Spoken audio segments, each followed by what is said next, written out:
If you like the story, you can support the author on Patreon. Link is in the description. Chapter 1. This Trainee Fatui Harbinger is too unreliable. 1. Snezhnaya, Fatui new recruit training ground. Ha! Hiya! Within the icy training grounds, rhythmic shouts echoed. Groups of Fatui officers were rigorously training their fresh recruits. The young recruits' chests were filled with unwavering loyalty and passion for Her Majesty, the Tsaritsa. They fought with all their might against the frigid weather, pouring their youthful sweat onto the snow-covered training grounds. Half an hour later, after a grueling session, the recruits were led by their respective officers to the rest area at the edge of the training ground to recover before the next round of training. Suddenly, a new squad marched through the doors. Their officer looked full of energy, carrying something resembling a large phonograph on his shoulder. In contrast to their leader's spirited demeanor, the recruits trailing behind looked utterly lifeless. It was as if they weren't walking toward a training session but toward their impending doom. At ease. Attention. Look right. Align. At the command, Luo Qing looked over his young subordinates and nodded with satisfaction, his voice booming. All right, boys, you know the drill.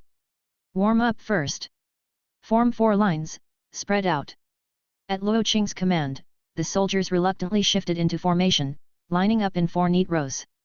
Once they were set, he placed the oversized phonograph down, inserted a disc, and hit play. The disc began to spin, and after a brief burst of white noise, a deep male voice filled the training grounds. The vast horizon is my love, flowers blooming beneath the endless green hills, what kind of rhythm makes you sway the most? As the catchy tune blared, the 4 rows of recruits started to dance rhythmically to the beat. The winding river comes from the sky, flowing towards a sea of vibrant colors. Some of the newer recruits, witnessing this bizarre scene for the first time, couldn't hold back their confusion. Sergeant! Is this their training? Why does it look so abstract? It's normal. Their sergeant is even more abstract.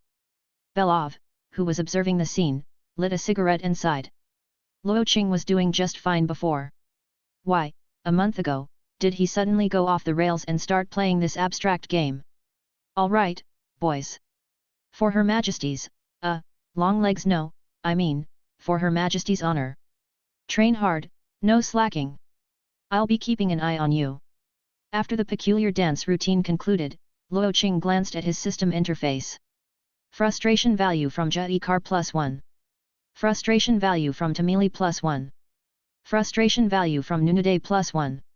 Frustration value from Volderhund +1. Total collected, 30 frustration points. Feeling quite satisfied, he offered a few words of encouragement before heading to the rest area.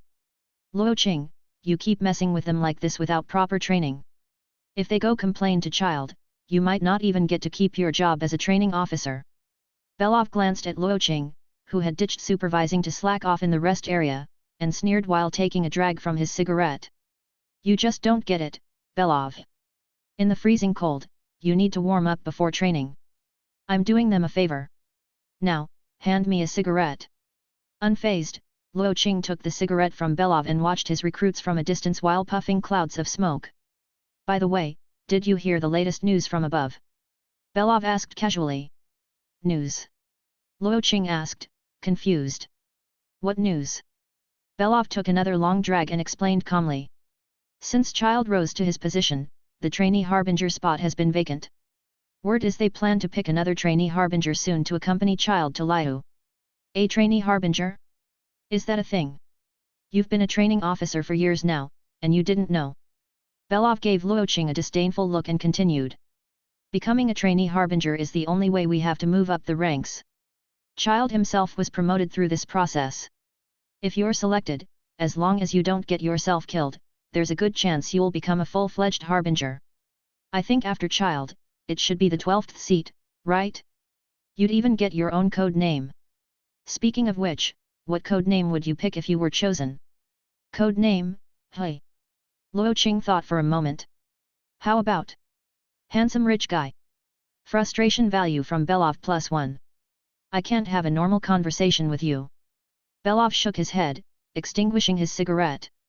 He gathered his recruits and headed back to the training grounds. Halfway there, he turned back to remind Luo Qing. They're choosing the Trainee Harbinger from among us veterans, and your name's on the list. You'd better be prepared. Now alone, Luo Qing leaned back against the wall and opened his system interface again. It had been a month since he transmigrated to this world, taking over the body of a Fatui recruit training officer. Not only that, he'd also been bound to some strange frustration value collection system. As long as he frustrated others, he could collect frustration points. As for what those points were used for, Luo Qing glanced at the familiar lottery screen in the system, feeling a mix of emotions. Frustration wish lottery for the most frustrating lottery experience. Current wish up item, spirit speech, time 0. 100 frustration points per attempt. Note, guaranteed item every 90 attempts. Come on, I'm usually super lucky. 10 draws should definitely get me a gold item. Muttering to himself, Luo Qing steadied his nerves and pressed the 10 draws button. Including the points he'd just collected from Belov, he'd accumulated exactly 1000 frustration points, enough for a single 10 draw attempt. The lottery screen lit up with 10 shooting stars. Golden flash. Just kidding. There was no gold, only purple. As the system's soft chimes echoed, the results of the 10 draw appeared before him. Purple, spear technique, 13 fatal thrusts. Blue, loud laughter item card X1. Tearful crying item card X1. Let's learn to meow item card X2. Dizzy spell item card X1. Nausea and vomiting item card X1. Physical enhancement item card X1. Strong spray paint X1. Portable recorder X1. 1 purple and 10 pulls. Not bad for someone blessed with luck, right? What the hell? 13 fatal thrusts. Luo Qing's face twitched as he stared at the results. He wondered where these random items were pulled from. All the items in the lottery came from other worlds. Aside from the golden up item, which rotated periodically, the rest were purple and blue items that were purely luck-based. But seriously, a purple item, and it's 13 fatal thrusts? Isn't that a bit too much? Luo Qing felt that he couldn't just be called unlucky, he had to be the ultimate, all-time, grand champion of misfortune. Stubbing out his cigarette, Luo Qing's eyes looked vacant as he strode back to his recruits. No more slacking off, he'd wasted 1000 frustration points. Time to squeeze some more out of them. Chapter 2, This Trainee Fatui Harbinger is too unreliable too. Luo Qing's recruits felt they must have committed some serious misdeeds in a past life to end up training under him. What kind of instructor made their recruits dance to plaza tunes every morning? And not just dance, they had to sing along, too. It was pure torture. After squeezing another 70 frustration points out of his recruits, Luo Qing, feeling merciful, finally decided to get serious about training. Luckily, he still retained the memories of this body's previous owner, so training the recruits wasn't particularly challenging. The original owner of this body had been an orphan from Liyue, taken in by the House of Hearth. He had followed Lady Arlecchino across Teyvat on various missions, earning considerable achievements. Later, he retired from fieldwork and became a training instructor for new Fatui recruits. But a month ago, after a night of heavy drinking, he collapsed on the road while heading home. In the frigid cold of Snezhnaya, a single night was enough to freeze someone solid. When he woke up again, his soul had taken over the body of Luo Qing. Back in his office, Belov, having also finished training his recruits, was already seated and resting. Hey, the notice is out. The selection is happening tomorrow. Belov handed a piece of paper to Luo Qing with a calm expression. Luo Qing took the paper and scanned it. It listed the candidates for the Trainee Harbinger selection. 32 names in total, all accomplished young officers. Luo Qing's name was among them. Since Child was overseeing the selection, the method was straightforward, a knockout competition. Each match was one-on-one, and the last person standing would become the new Trainee Harbinger. Looking at it so carefully. Do you actually think you have a shot? Belov lit a thick cigarette, took a drag, and chuckled. Don't get your hopes up. Look at the names: Giros, Avtov, Yekhavan. Those guys have been Child's close followers for a long time. It's probably just a matter of picking one of them. But it's a 32-person elimination, not a direct pick by Child. Why can't I make it? Luo Qing asked, puzzled. That's the problem, you know how it is. Belov glanced around, making sure no one was eavesdropping, and then lowered his voice. Child's mind is only set on fighting. His subordinates are all battle maniacs with extensive combat experience. Most of us used to handle espionage, so we can't really match them in a head-to-head fight. Belov, like Luo Qing, was once an orphan taken in by the House of Hearth, and they had been good friends with the original owner of this body. Even after Luo Qing's sudden personality shift a month ago, Belov still remained close to him. Who knows? Maybe there'll be a miracle. There's no way the two of us will make it, Belov scoffed, taking another puff. If the selection was based on a broader skill set, like intelligence work, Belov figured they might have a chance. But a pure combat competition put them at a disadvantage compared to those who specialized in direct combat. How about a bet, then? Luo Qing suddenly leaned forward. Oh? What's the wager? Belov's interest was piqued. If I get selected, you have to steal a pair of Lady Arlecchino's black stockings for me. And if you don't make it, I'll steal a pair of Miss La Signora's white stockings for you. Are you sure you want to take it that far? Belov asked seriously. Afraid? Ha! Me, afraid? I'm in. The next day. Snezhnia Combat Arena. For the Fatui soldiers, today was a special day. They would witness the birth of the next trainee Harbinger, and the selection method was simple, one-on-one elimination.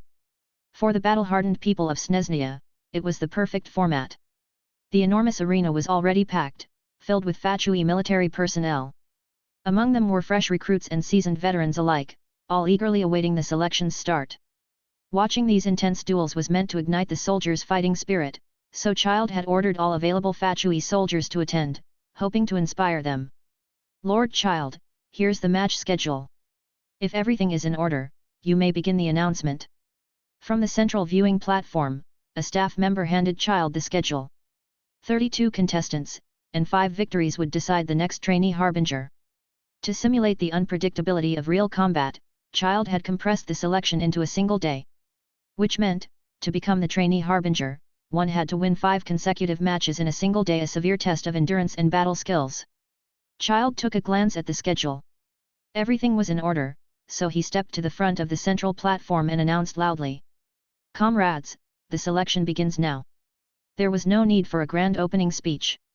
The audience, all military men and women, preferred the action of combat to any flowery rhetoric. Round 1, Match 1, Jiros vs Luo Qing.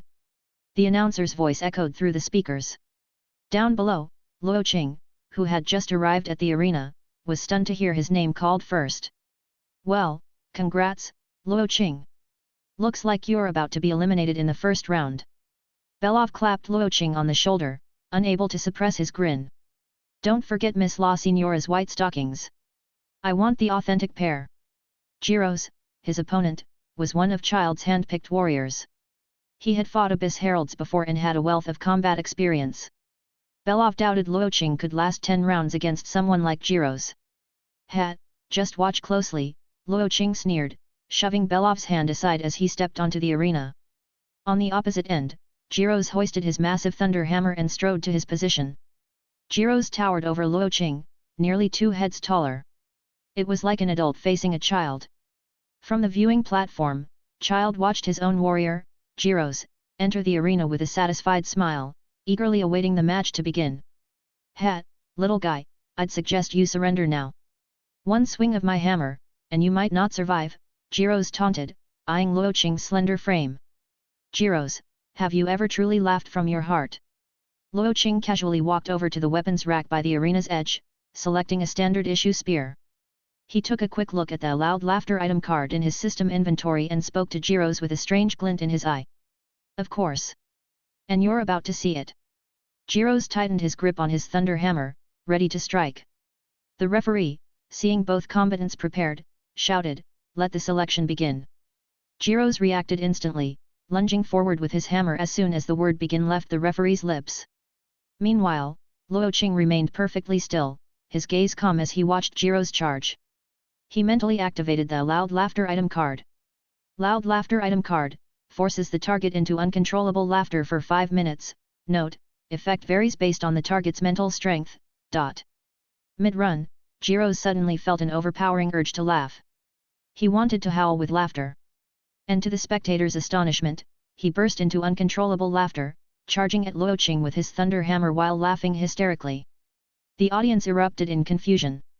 Why is he laughing so hard when he hasn't even won yet? Yet, celebrating halfway through is bad luck. But Jiro's shouldn't lose, right? From the platform, Child watched Jiro's behavior with a deep frown. Laughing during a fight could disrupt one's flow of energy, severely weakening the impact of attacks. Why would Jiro's make such a rookie mistake? Just as Child pondered this, Jiro's, midway through his charge, stumbled. His grip on the hammer faltered, and he tripped. He eventually tossed the hammer aside, collapsing onto the ground, rolling around while laughing uncontrollably. The audience was left dumbfounded. The duel wasn't over, so what was so funny? As the spectators struggled to comprehend Jiro's hysterical laughter, Luo Qing's voice suddenly boomed across the arena. Endless longing, endless loyalty. Unyielding love, beyond all bounds. First strike, lovesickness. Chapter 3, This Trainee Fatui Harbinger is too unreliable. 3. Luo Qing's spear struck true, and Jiro's collapsed on the spot, knocked out cold. The medical team rushed in to carry him off the stage. Round 1 is over. The winner is Luo Qing. The referee shouted, raising Luo Qing's hand high. Even if the referee felt Luo Qing's victory was somewhat dishonorable, once a duel begins, there's no turning back. Jiro's would have to remember in the future not to start laughing until the fight was over. Thank you for your support, everyone. Mwah. Returning the spear to its rack, Luo Qing blew a kiss to the audience below, causing a wave of disgusted expressions. Frustration value from Child +1. Frustration value from Pierrot +1. Frustration value from Daughtery +1. Frustration value from Jiro's +1. Frustration value from Voyage +1. Total collected, 130 frustration points. This shameless guy got lucky. No honor in his combat. Yet, what was Jiro's even thinking? What could have been so funny? Maybe, his wife gave birth today. The audience below clearly wasn't satisfied with the outcome. In their minds, Luo Qing's victory was merely luck. He took advantage of Jiro's sudden episode, which didn't seem like a fair win. But Luo Qing didn't care. A duel is a duel, and the rules state that the match must have a winner. He had earned his victory fair and square. Stepping down from the stage, Belov looked at him with a slightly uneasy expression. Hey, Luo Qing, you didn't use some kind of potion, did you? You know Child has no tolerance for underhanded tricks. No way. He laughed all on his own. What does that have to do with me? Luo Qing replied without a hint of guilt, sitting in the rest area to wait for the next round. The tournament continued, and one by one, the competitors were called to the stage. Soon, the first round of selections concluded. All of Child's trusted inner circle, except for the unlucky Jiro's, easily won their matches. Their combat skills far outstripped the other candidates, leaving a noticeable gap. After a brief rest, the second round of matches began. Apart from Luo Qing and Child's inner circle, all other participants had sustained varying degrees of injuries, and fighting again so soon would definitely be a challenge. Round 2, Match 1, Avtov vs Luo Qing. Both combatants stepped onto the stage. Avtov sneered at Luo Qing. Luo Qing, your luck runs out here. To him, Luo Qing was nothing more than a lucky fool. Only someone like Jiro's would disappoint Lord Child at such a crucial moment. Now that it was Avtov's turn, he was determined to win within 10 rounds, proving he was worthy of Child's guidance. Ah! Why make this hard on yourself? Seeing Avtov's confidence, Luo Qing sighed. He picked up another spear from the weapons rack, then turned to Avtov with a look of feigned sorrow. Avtov, have you ever had your heart broken? Ha! I'm a proud warrior. I don't have any sad stories. But you're about to get one. Avtov tapped his fists together, the wind element gloves crackling, as he settled into his combat stance. The referee's signal echoed through the arena, and Avtov charged forward like the wind, his fist aiming for Luo Qing's chest. Ding! Painful crying item card activated, forces the target to weep uncontrollably for 5 minutes. Note, effect varies based on the target's mental strength. The spectators leaned forward, expecting Avtov to deliver a brutal beatdown. But instead, the next moment, Avtov slid to his knees right before Luo Qing, yanked off his gloves, and started sobbing uncontrollably. Your Majesty! I have sinned. I confess. I shouldn't have spied on the luminescent witches bathing, but they were just so beautiful, sob, sob. The crowd was utterly stunned, and even Child, watching from the central platform, looked bewildered. Confess your sins at church, not on the dueling stage. What on earth are you doing? Is this what I trained you for? Mercy, mercy. Amen, and may the gods forgive you, Luo Qing muttered as he slowly approached the weeping Avtov, patting his shoulder with a sympathetic look. Then, he grabbed his spear, raised it high, and shouted. One night of longing, the weight of 1,000 woes. The end of the world is not the end. Second strike, heartbreak. Avtov fell, defeated. Among the audience, a significant number were luminescent witches, and hearing Avtov's confession made them furious. Seeing Luo Qing's decisive victory over Avtov only earned him more quiet applause from them. The referee cast a complicated glance at the central platform, but Child merely locked eyes with him for a brief moment without saying a word. Round 2, Match 1, Luo Qing wins. Thank you, everyone, for your support. I'll keep doing my best. Muanhua Luo Qing blew more kisses to the audience. Aside from a few appreciative luminescent witches, most of the crowd reacted with boos, unimpressed with Luo Qing's luck. Seeing him so shameless only soured their mood further. Frustration value from Pierrot +1. Frustration value from Columbina +1. Frustration value from Child +1. Frustration value from Belov +1. Total collected, 145 frustration points. Luo Qing was delighted to realize that he had earned as many frustration points in a single match as he usually did in a week of training recruits. Excited, he wondered if he should blow even more kisses to the audience in the next round. Belov, who had failed to advance past the first round of eliminations, watched as Luo Qing walked down from the stage, humming happily after 2 consecutive wins. Belov's mood worsened. Was it possible that Luo Qing would actually make it all the way to becoming a trainee harbinger? No way, no way. It had to be luck. Hey, Belov, don't forget Lady Arlecchino's black stockings. I want the real thing. For some reason, Belov had a very bad feeling about all this. Round 3, Match 1, Luo Qing vs Deckard. Ding! Dizziness item card activated, causes dizziness for 5 minutes, note, effect varies based on the target's mental strength, ... What's with Deckard? Why is he staggering around like that? Yet, did he drink some bad booze? Seeing is deceiving, and the truth lies in the heart. Third strike, Blind Dragon. Round 3, Match 1, Luo Qing wins. Round 4, Match 1, Luo Qing vs Kafka. Ding! Nausea and vomiting item card activated, causes the target to experience severe nausea for 5 minutes, note, effect varies based on the target's mental strength, ... What the heck is Kafka doing, giving a speech on the stage? Holy crap, he's puking and having diarrhea at the same time. The world drifts as it spins, beneath the crescent moon a plea for love denied. Fourth strike, Romantic Breeze. Round 4, Match 1, Luo Qing wins. Final round, Luo Qing vs Yehaven. As the referee's shout echoed, Luo Qing and Yehaven stepped onto the stage together. Unlike Luo Qing's casual and carefree demeanor, Yehaven was an elite from the Mirror Maidens, one of Child's meticulously trained subordinates. Having fought 4 matches already, she bore multiple injuries. Her figure, usually elegant and graceful, now looked slightly disheveled, and her tight-fitting, gradient leggings showed a few tears, revealing pale skin beneath. Yet, despite the injuries, Yehaven was determined. She would do anything to become a trainee harbinger, to get closer to Lord Child. Meanwhile, after 4 unexpected victories, Luo Qing had silenced the audience. Even Child, from the central platform, watched with a furrowed brow. However, Pierrot, hidden among the spectators, looked intrigued by Luo Qing. 1 time might be luck. 2, an accident. 3, fortune. But 4?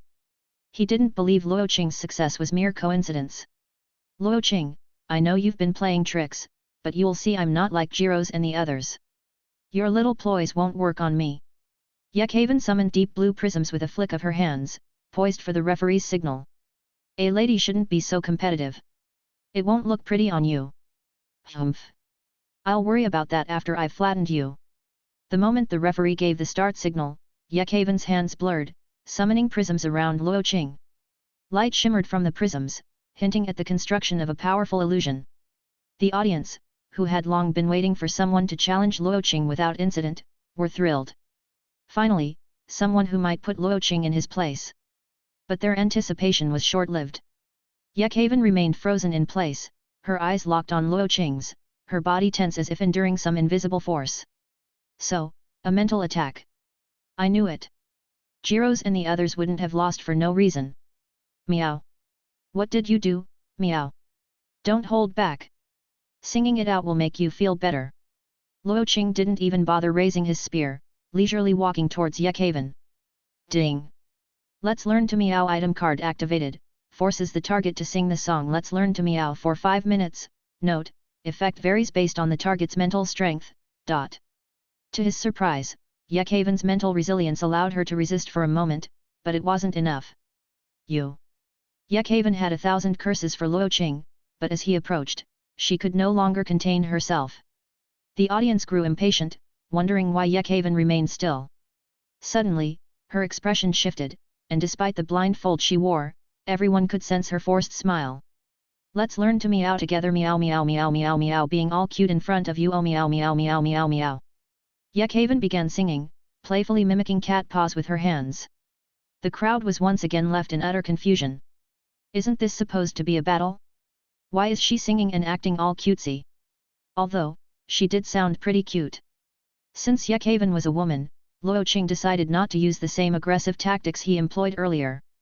He admired her adorable performance while casually walking over.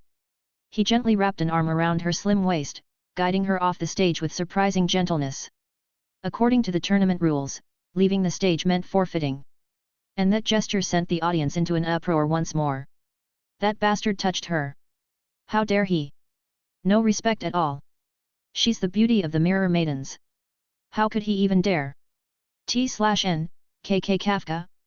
Oh, and congrats to him for winning fairly. Chapter 4, This Trainee Fatui Harbinger is too unreliable for.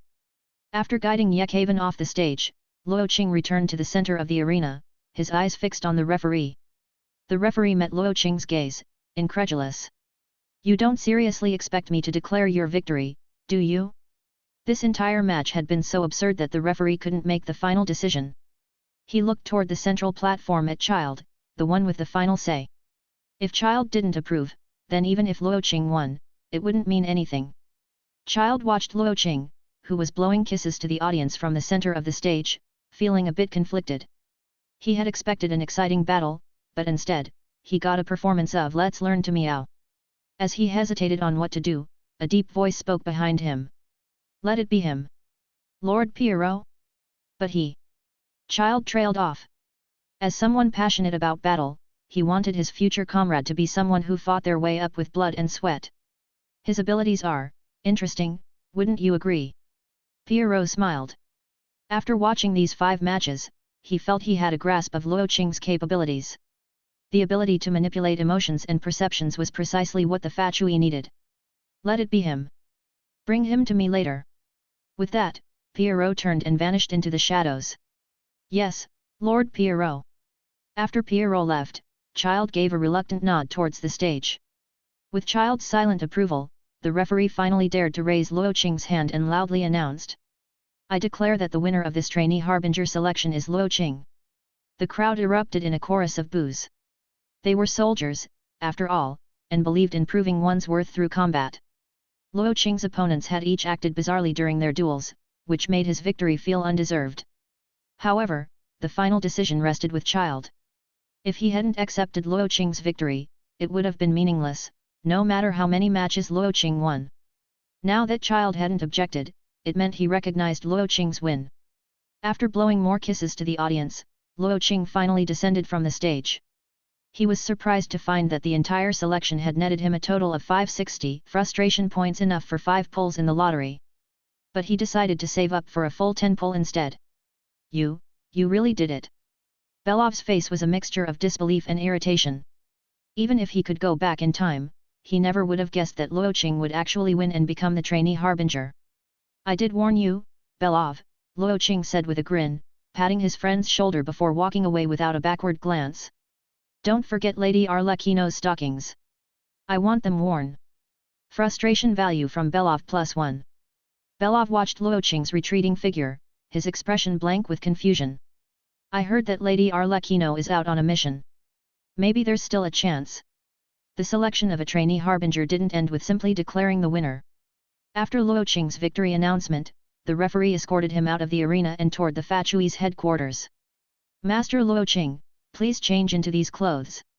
Lord Child will see you shortly. Even though he was still a trainee, Luo Qing now held an official rank among the harbingers, and his attire had to match his new status. The attendant left after speaking, and Luo Qing examined the room filled with uniforms of various sizes. He chose a set that fit well, draping a black cloak over his shoulders, and stepped out of the dressing room. The attendant nodded respectfully, leading Luo Qing to the room where Child awaited. Lord Child, Master Luo Qing has arrived.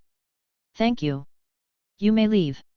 Once the attendant left, Child's face softened with a smile as he looked at Luo Qing. How does the uniform feel? Luo Qing's attire was a custom-made harbinger outfit, reserved only for those who held the rank, a symbol of honor. Luo Qing hesitated for a moment. A bit warm. Frustration value from Child +1. Well, that's one way to answer, Child said after a brief silence, chuckling. When I first wore that uniform, I didn't feel warm at all. Let's go. Today's schedule is tight, and there are a lot of matters to address. Child, not one for unnecessary small talk, rose, patted Luo Qing on the shoulder, and draped his own cloak over his back as he headed for the door. Lord Child, didn't you want to see me for something? Luo Qing asked, confused, as he followed behind. You'll find out soon enough. Child smiled mysteriously, refusing to elaborate further. Luo Qing, utterly bewildered, trailed Child up to the top floor lounge of the Fatui headquarters. The luxurious surroundings filled Luo Qing with a sense of unease. He had been a mere training officer before, and his rank had never warranted a visit to this part of the headquarters. At the far end of the lounge, a middle-aged man with white hair was focused on a chessboard. He held a black piece in his hand, seemingly undecided on where to place it. Lord Pierrot, I've brought him, Child said respectfully. Pierrot set the chess piece down beside the board instead of placing it, rising to face them. Luo Qing met Pierrot's gaze for a moment before bowing his head in respect. Master Pierrot. When under another's roof, it's best to stay humble. Though Pierrot had only been a character in a game from Luo Qing's previous life, he was now his superior. Luo Qing had never met him before and didn't know what kind of person Pierrot was, so caution seemed wise. Luo Qing, are you willing to give everything for Her Majesty, the Tsaritsa? Pierrot's voice was deep and commanding, carrying an undeniable authority. I am willing to offer my heart to Her Majesty. Teyvat. Luo Qing raised his head high, pressing his right fist against his chest with determination. Good. Pierrot smiled approvingly, even though he didn't quite understand the last word Luo Qing had said. The sentiment behind it, however, was clear and commendable. Perfect timing. There's a mission I need you to complete. A mission? Luo Qing asked, his head snapping up. Her Majesty's grand plan requires Snezhnia's influence to spread across all 7 nations. But because of Rex Lapis and the Qixing, Liyue has always been the toughest nut to crack. The Liyue Qixing are particularly vigilant towards the actions of the Harbingers. That's why I need you to go to Liyue. Plant the seed of Snezhnia there. About that. By now, Luo Qing understood everything. Pierrot wanted him to go to Liyue as a spy and develop an underground network. If he remembered correctly, the Qixing had always been wary of the Fatui's influence. If he were caught, it'd be a death sentence or worse. Is there a problem? Seeing Luo Qing's conflicted expression, Pierrot asked calmly. Yes, Lord Pierrot. Luo Qing answered loudly. Speak. Can I not go? Frustration value from Child +1. Frustration value from Pierrot +1. No. Pierrot's face tightened slightly. Had he not seen potential in Luo Qing's abilities, he wouldn't have entertained this conversation any further. He would have simply had Luo Qing beaten, followed by some serious re-education and forced to right Her Majesty, the greatest in the world, a few hundred times before even considering the matter. Chapter 5, This Trainee Fatui Harbinger is Too Unreliable 5. Luo Qing never would have guessed that being selected as a trainee harbinger was nothing more than a baited trap. The moment he donned that uniform, he was bound to go to Liyue on a mission. Originally, he had planned to lie low in Snezhnia, accumulating frustration points by toying with the new recruits, and then make a stealthy escape once he was strong enough to protect himself. But now, with nothing but the 13 fatal thrusts under his belt, he was being sent to Liyue to stir up trouble. Pierrot had even claimed he possessed some sort of power to manipulate minds, making him the perfect candidate for such a task. Has Pierrot lost his mind, or did old man Zhongli's geospears dull? If given a choice, he would have preferred to be a decent person. But unfortunately, he didn't have a choice. Fatui New Recruit Training Grounds. After a day of rigorous training, a group of recruits gathered in the rest area, cups of Snezhniyan firewater in hand, a drink renowned for its warming effects. They had been with the Fatui for 3 months, having completed all the training at the recruit camp. Now, they were preparing to select their specialties and be assigned to their respective units. "Hey, Natalia, are you seriously considering joining the luminescent witches?" A tall, muscular man asked while sipping his firewater. "I heard they spend all their time dealing with bugs and get sent to the wilderness for deployments. Doesn't seem like your style, aren't you all about beauty?" Natalia took a sip of her drink, gazing at the sparks flickering in the stove. "It's good to get some fresh air. But what about you, Sergei? Why not join the vanguard? Their weapons are impressive, way cooler than the desk job you mentioned. Or do you plan on staying in Snezhnia forever?" Under the icy might of the Tsaritsa, Snezhnia remained frozen year-round, making alcohol a daily necessity to fend off the chill. They might look impressive, but outside of Snezhnia, you'd be seen as a dangerous threat. It's only a matter of time before someone decides to beat you up. Sergei grimaced at the thought, shaking his head as he pictured himself being chased around in foreign lands. "Come on, what kind of defeatist attitude is that? For the glory of Her Majesty, if anyone dares to pick a fight with me, I'll show them what a true Snezhniyan greeting looks like. By the way, did you hear?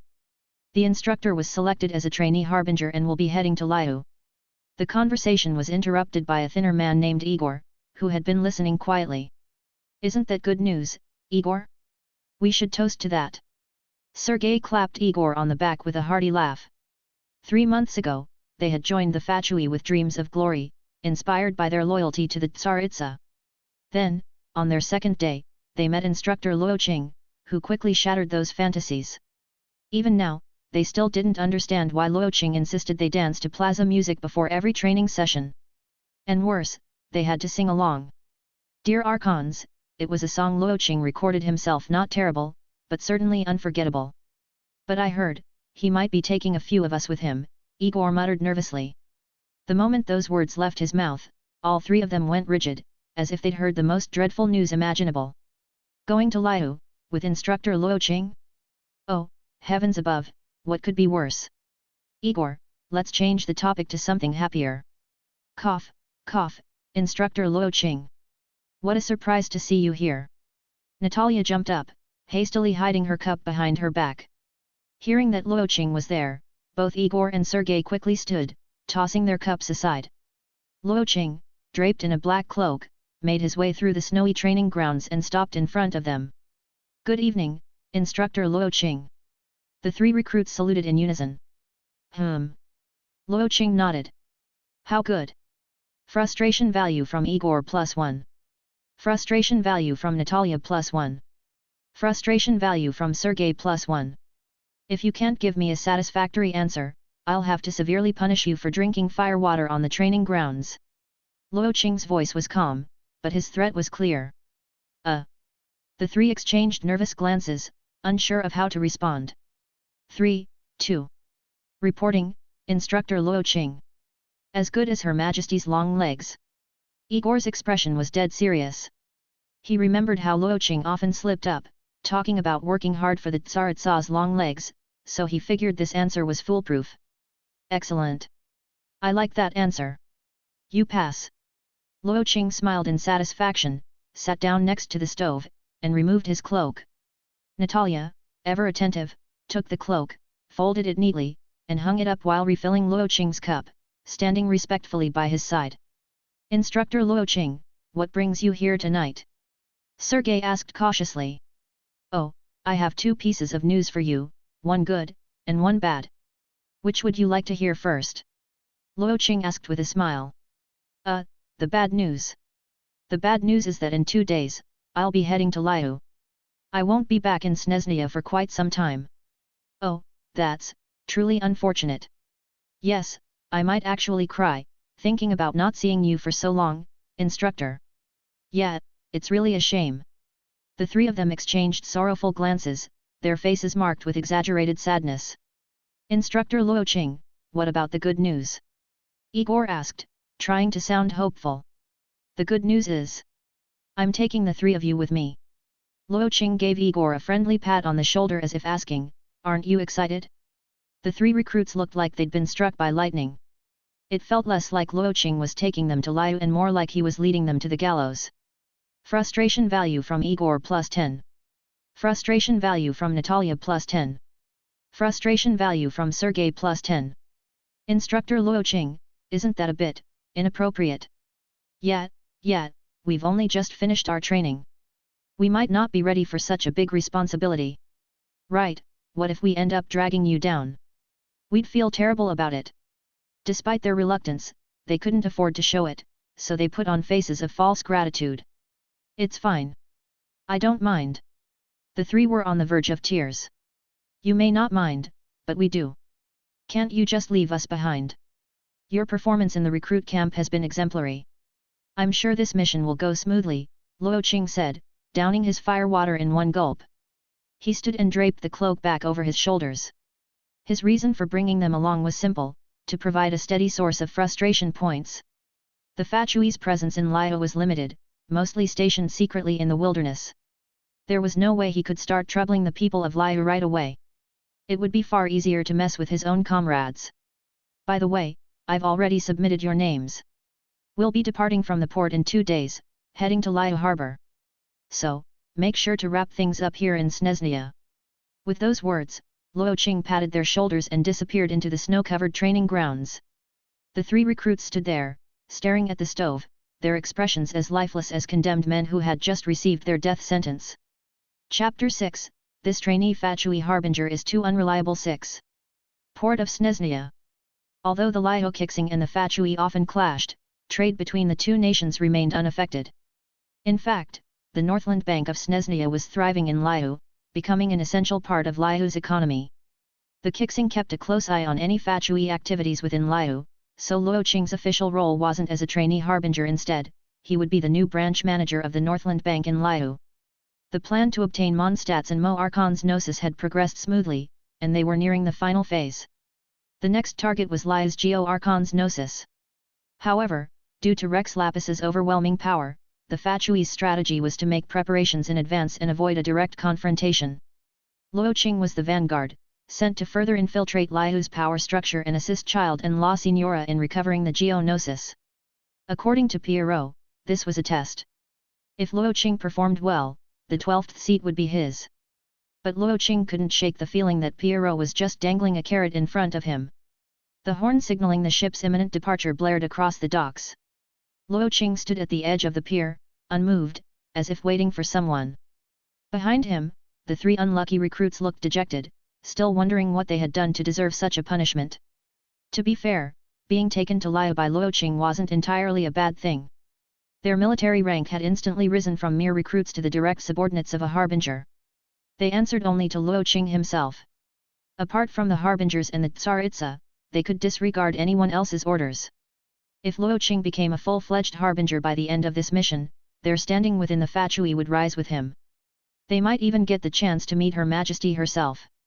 Master Luo Qing, the captain wants to know when we can set sail, Natalia asked, brushing snowflakes off her cloak as she walked up to him. There's no rush. I'm waiting for a promise to be fulfilled. Tell the captain to wait a bit longer, Luo Qing replied, eyes fixed on the distant end of the docks.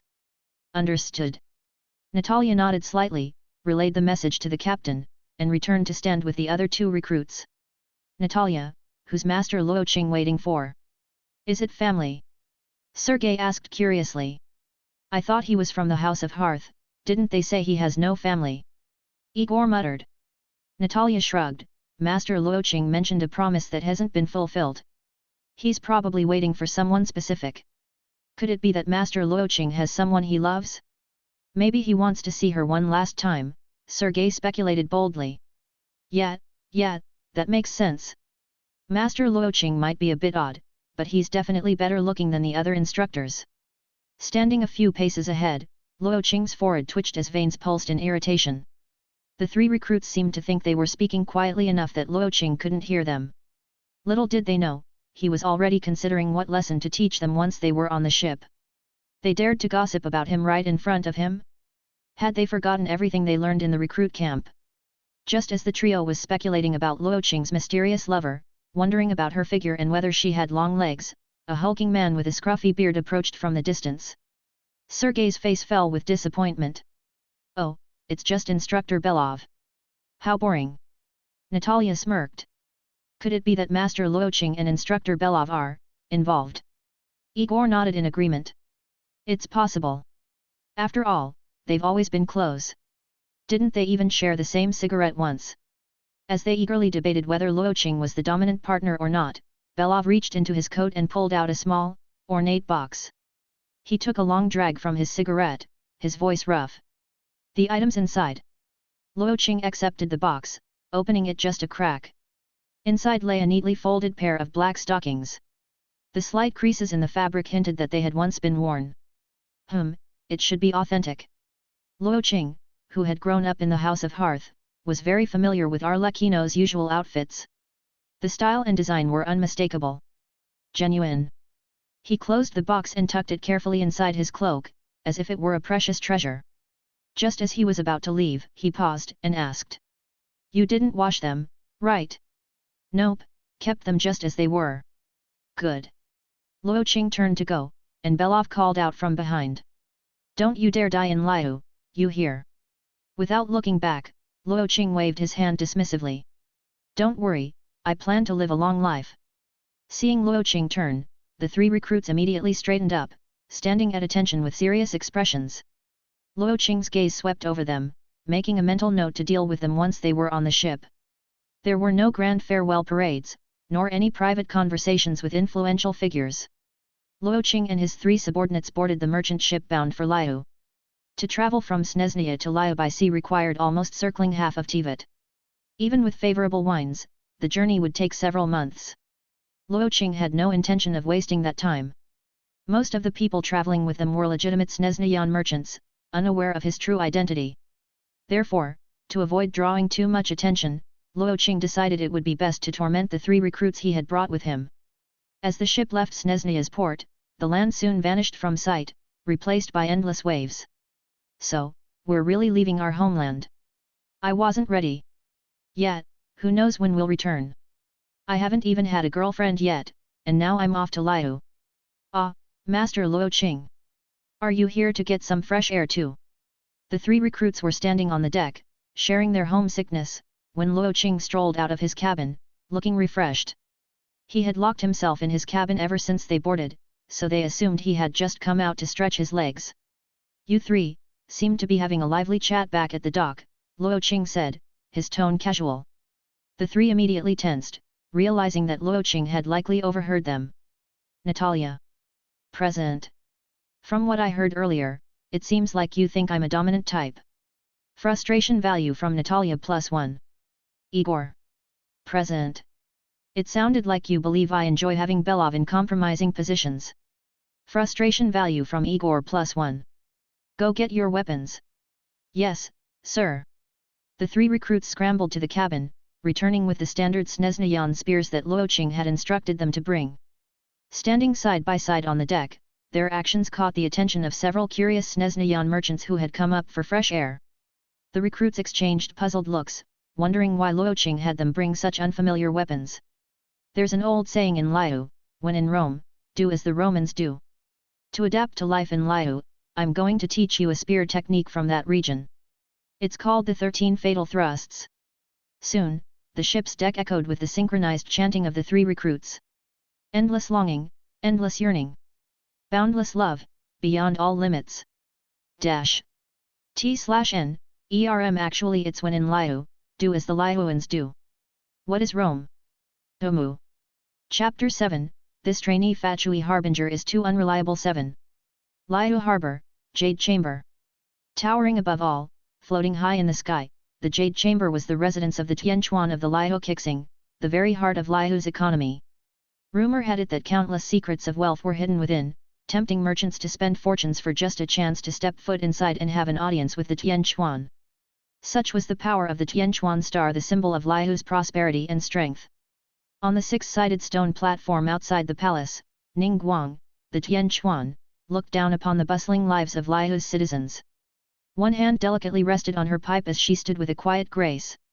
Behind her were her three secretaries, Bai Wen, Bai Xiao, and Bai Yishi, each holding urgent reports. Bai Wen stepped forward, bowing respectfully. Lady Ningguang, the new representative from Snezhnia's Northland Bank, has arrived at the port. According to information from Snezhnia, it seems his identity may not be as simple as it appears. He might be connected to that certain someone. For years, the Northland Bank has aimed to have their currency replace Mora. This personnel change might be the first step in their next scheme. Lady Ningguang, should we send someone to keep an eye on them? That wouldn't be proper Liyue hospitality, Ningguang said with a slight shake of her head. For now, do nothing rash. Pick a suitable day and invite him for a meeting. Understood, Lady Ningguang. After briefing Ningguang on other recent matters, the three secretaries returned inside to handle their tasks, leaving Ningguang alone on the stone platform. She gazed out at the vast harbor, her thoughts drifting. Could it really be him? After all these years, is he still so fixated on revenge? Suddenly, the sound of high heels clicking against stone steps echoed from behind her. A tall woman in a deep blue, form-fitting leather suit with a white cape walked up the platform. Did you find anything? Ningguang asked calmly, taking a puff from her pipe. Based on all reliable sources, his identity is spotless. The new representative from Snezhnia, accompanied by three subordinates. He's currently settled in the upper floors of the Northland Bank, Yelan reported. So, there are unreliable sources. Recently, Snezhnia held a selection for a new trainee harbinger. It seems they're aiming to fill the 12th seat, Yelan said in a low voice. Just as Snezhnia had informants scattered across the other 6 nations, Liyue had its own eyes and ears within Snezhnia. Ningguang mused aloud, the 12th seat. Each of the Fatui Harbingers had the power to create chaos in any of the other 6 nations. In recent years, the Fatui's military expansion had been frighteningly fast, and their presence now covered the wilds of Teyvat. For the safety of Liyue, and due to past betrayals, Ningguang had always approached any Fatui-related matters with utmost caution. Interestingly enough, the one selected vanished a few days after the ceremony, never appearing in public. There wasn't even a proper conferral of honors. It's as if he never existed. And his disappearance coincides with the departure of that merchant ship carrying the new representative. Do we have any details on him? A male, former instructor for new Fatui recruits, an orphan from Liyue, skilled in spear techniques. Also, he's rather annoying. Ningguang blinked, momentarily thrown off by Yelan's description. Annoying? She echoed. That's what the informants reported. Apparently, he used some underhanded tricks during the Harbinger selection and trained recruits in ways that made them want to punch him. I see. A small smile appeared on Ningguang's face. Keep an eye on him. Report any suspicious actions to me immediately. Understood. Yelan nodded, her figure flickering before vanishing from the stone platform. This is the first time I've heard such a unique description, Ningguang murmured, her gaze lingering on the ships in the harbor. Liyue Harbor. Liyue Harbor lived up to its reputation as the premier port of Teyvat, with the daily traffic of ships so vast it was hard to comprehend. After a long wait to dock, Luo Qing's merchant vessel finally found a spot. It turned out that bringing the 3 recruits along had been a brilliant idea. Over the months-long voyage, teaching them the 13 fatal thrusts had earned him enough frustration points for another 10 pull in the system. He was just waiting for the right moment to hit the button. Escorted to the top floor of the Northland Bank, only a few high-ranking bank officials knew of Luo Qing's true identity. To most of the regular staff, he was simply their new superior, with no hint of his true mission or intentions. Their living quarters were on the top floor of the Northland Bank, one of the highest pavilions beneath Yujing Terrace. From the top floor, he could look out from north to south, overseeing the entire harbor. Sending the 3 recruits to their rooms to rest, Luo Qing removed his cloak. The pleasant climate of Liyue made it too warm to continue wearing it. It seemed he'd have to switch to lighter clothing, like the locals. He inspected the room thoroughly, ensuring no one was lurking in the shadows, before finally collapsing onto the bed. Months of turbulent sea travel had nearly turned his brain to jelly. Even with an important mission hanging over him, there was no rush. Now that he had a chance to rest, he intended to make the most of it. Closing his eyes, he used his arm to shield himself from the sunlight streaming through the balcony window, and a wave of drowsiness washed over him.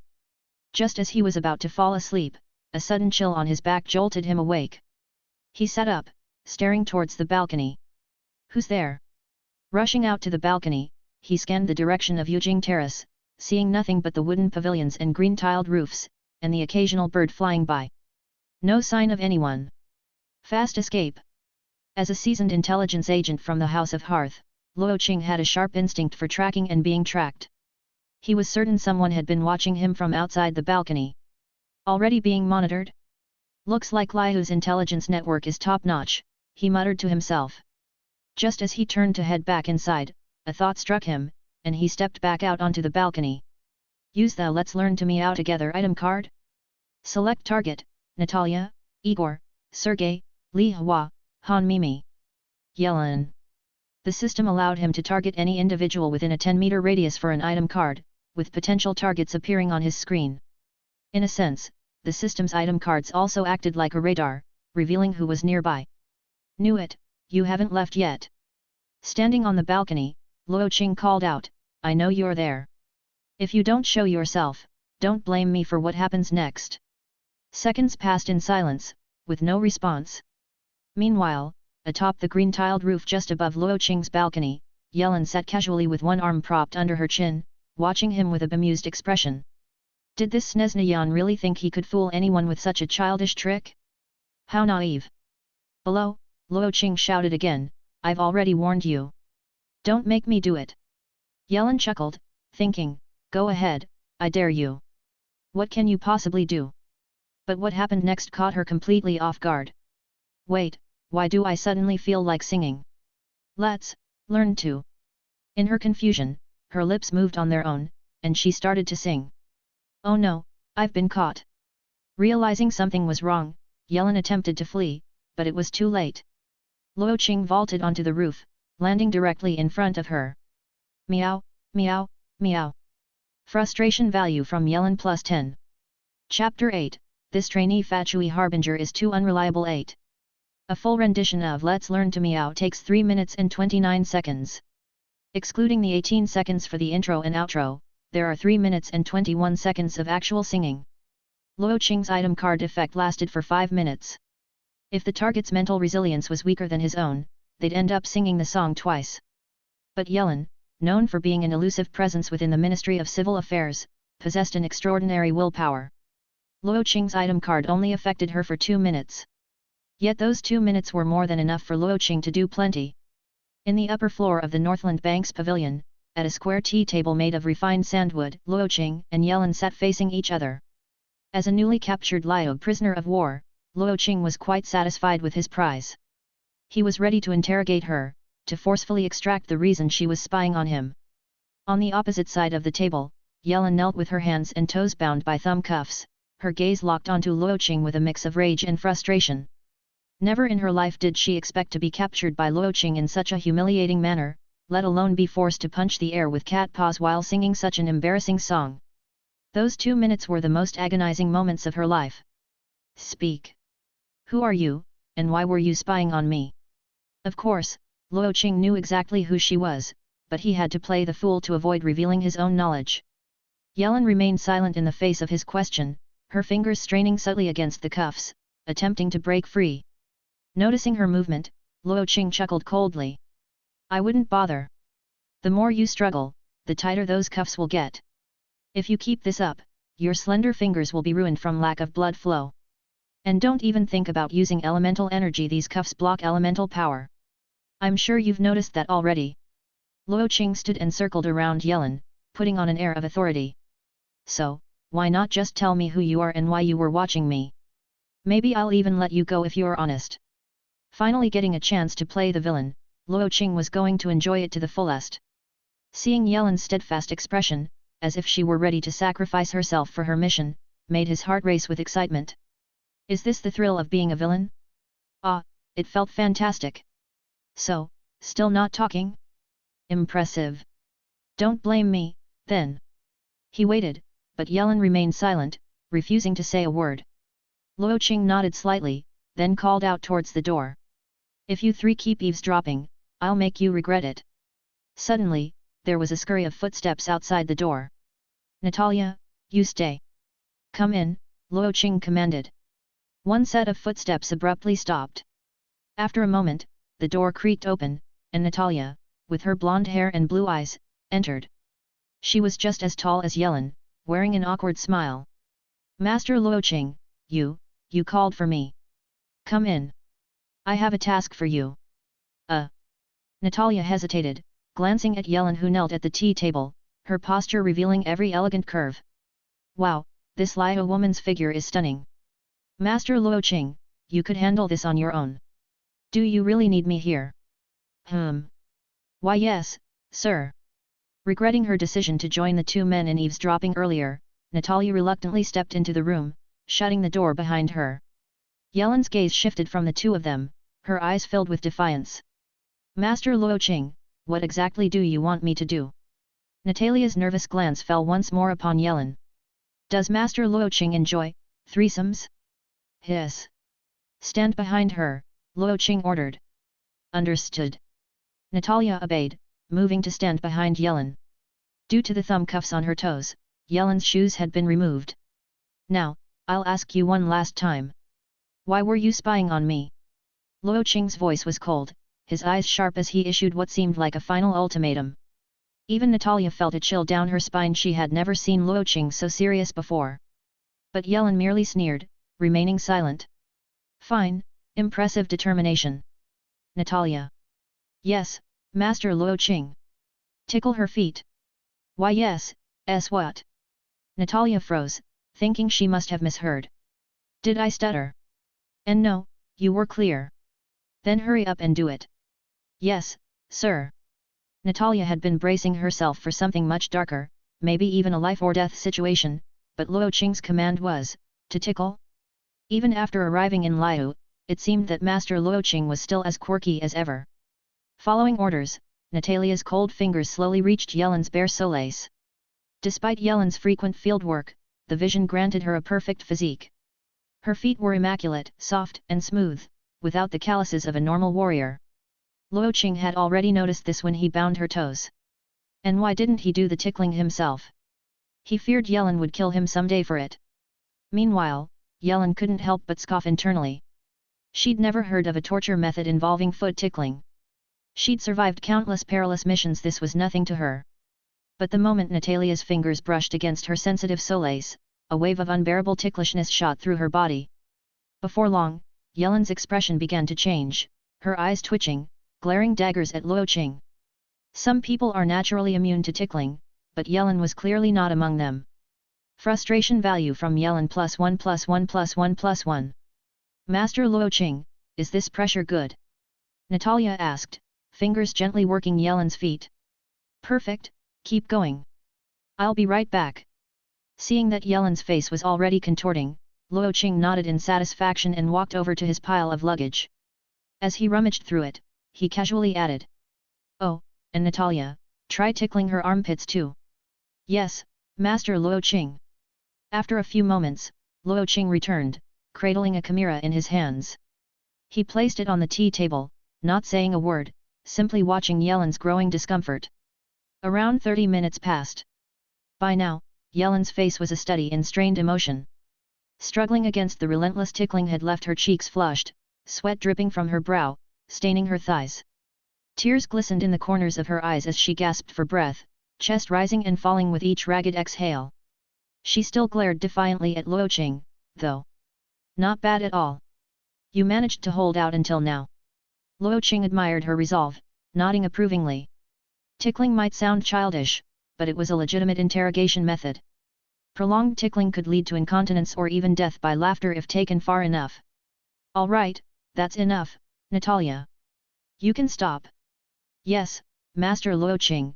Hey. What happened to her? Natalia stepped away, staring at Yelan's flushed and humiliated expression with shock. She had only tickled her, so why did Yelan look like she had endured some kind of terrible torment? Perfectly normal. Smile for the chimera. Luo Qing gestured with his hand, holding the chimera in front of Yelan's face before pressing the capture button. A few seconds later, the device clicked, and a white-bordered photograph popped out. Luo Qing examined the photo. Yelan, kneeling at the tea table, her expression a mix of shame and rage, her eyes glistening. It was a sight of breathtaking beauty. Perfect. A true collector's item. Execution's over. Let's go, Natalia. It's time for dinner.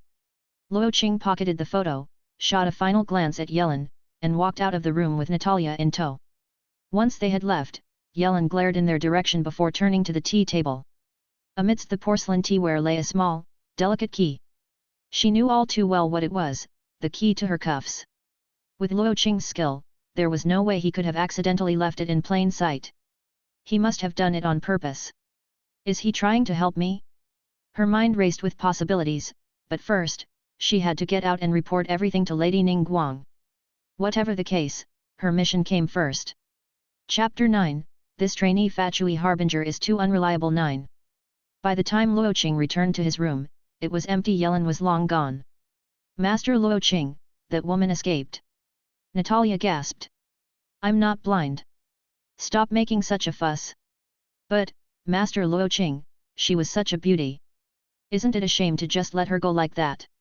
Sergei asked, confused. Sergei, watch your words. We are proud soldiers of Snezhnia, not some bandit gang. Go outside and give me 300 push UPS. Frustration value from Sergei plus 10. Luo Qing turned to Igor next. Have the researchers arrived? Master Luo Qing, they're already waiting downstairs, Igor replied respectfully. Bring them up. Luo Qing waved him off and walked back into his room. After a moment, he added, if any of you three eavesdrop outside my door again, I'll make you dance on Yujing Terrace. Got it? Yes, sir. The three chorused. Luo Qing ignored the three troublemakers. They were the most troublesome of his former recruits back at the training camp, and he'd brought them to Liyue for good reason. He checked his luggage and found no signs that it had been tampered with. Yelan must have been focused on escaping and hadn't lingered in his room.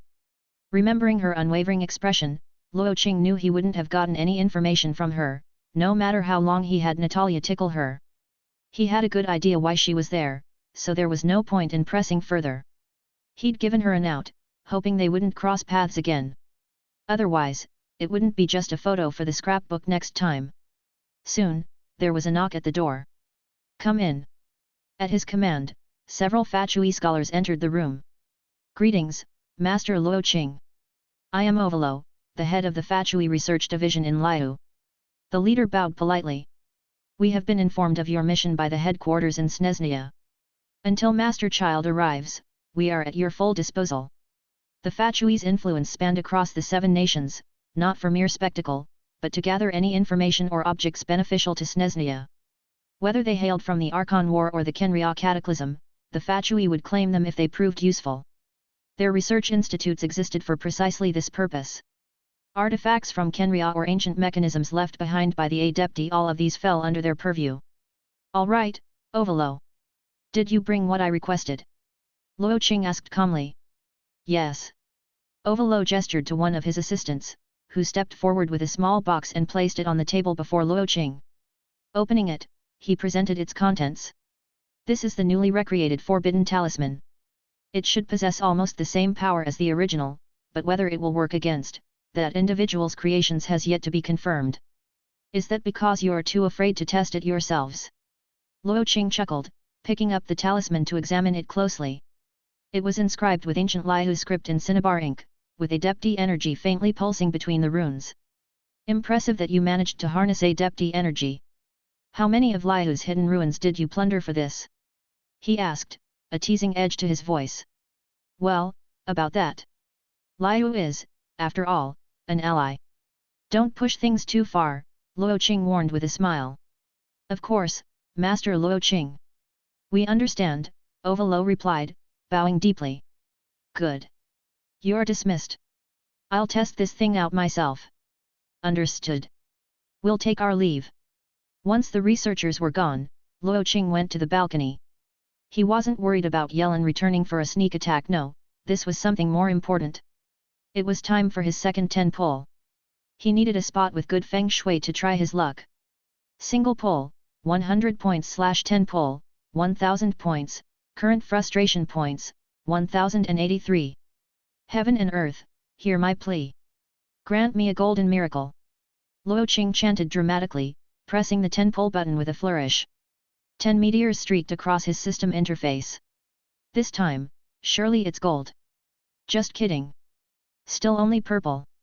With a string of swooshes, the 10 items appeared in his inventory. You received Millilith Spear, plus 0, x1. Physique Enhancement Card x3. Affection Boost Card x2. Weapon Enhancement Card x2. Tears of Sorrow Card x1. Complete Restoration Pill x1. Even the perfect Feng Shui can't save me. Luo Qing sighed as he looked at the list of items. At least, this haul was a bit more useful than the last. He began examining his new treasures. Physique Enhancement Card, use on a target to increase their overall physique by 100 points. Standard Teyvat Adult Male Physique, 100 points.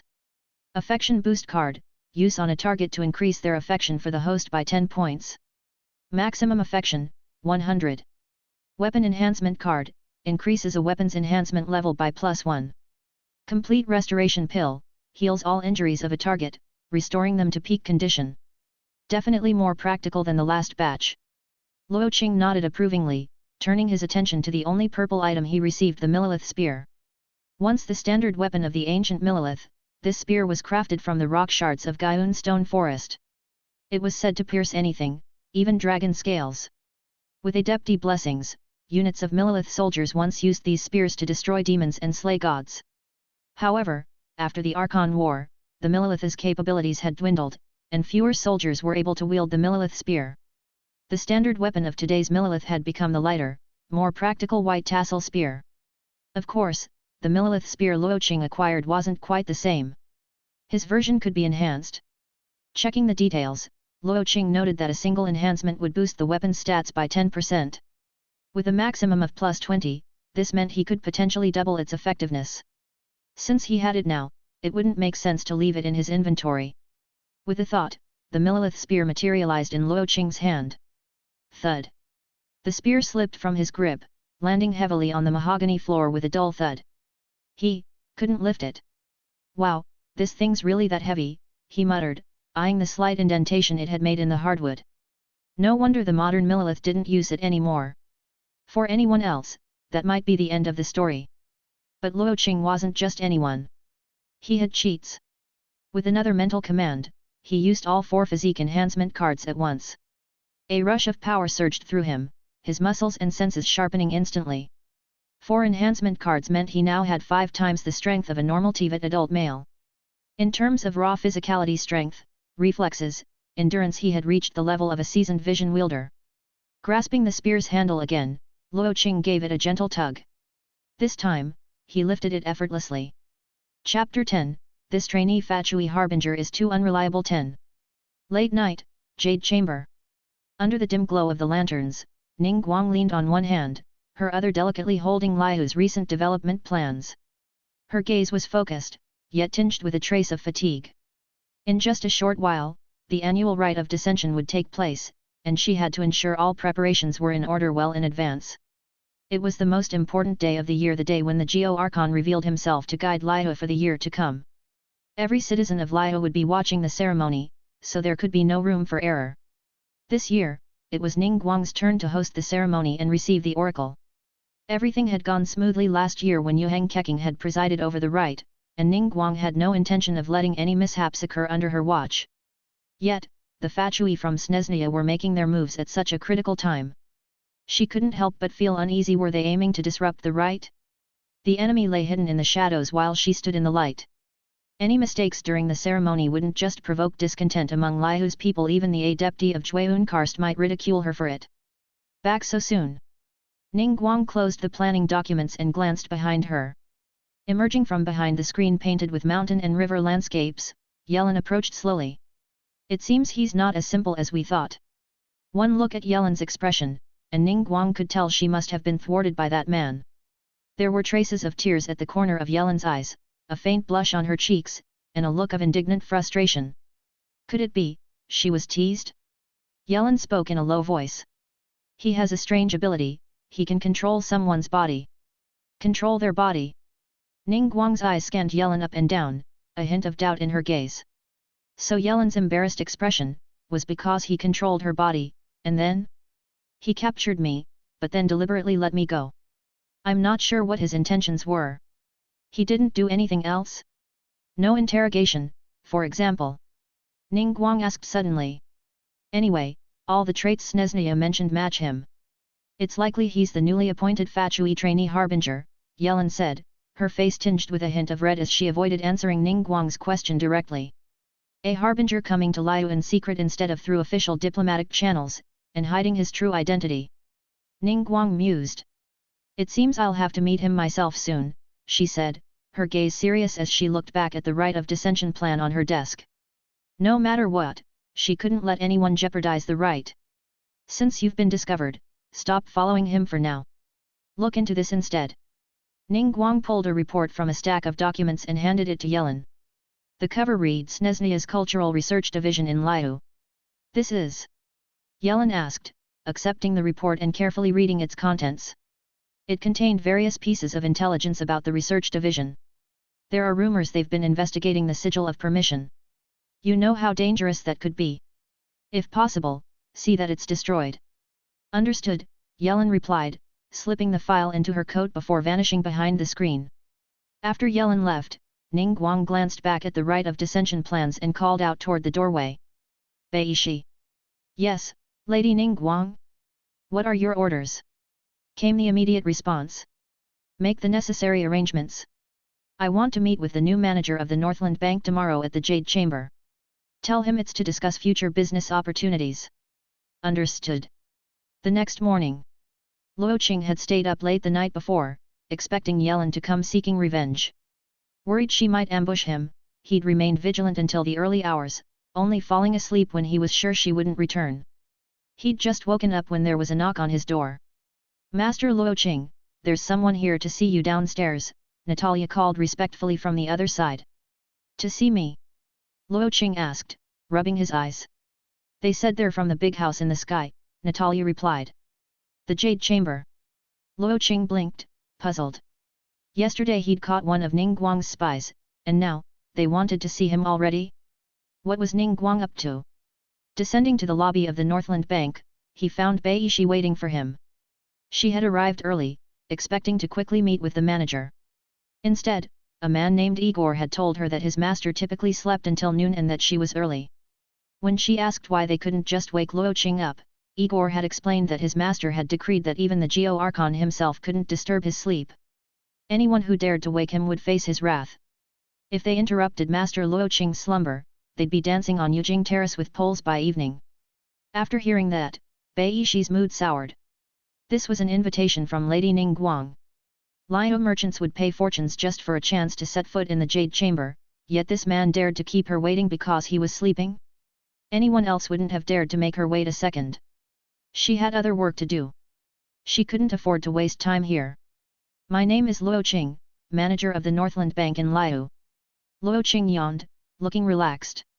Your master wants to meet with me. Luo Qing. A Liyue name. Beishi's brow furrowed, confused. This man was supposed to be from Snezhnia, so why did he have a Liyuean name and appearance? Oh, I was a Liyue orphan. I grew up in Snezhnia, Luo Qing explained casually.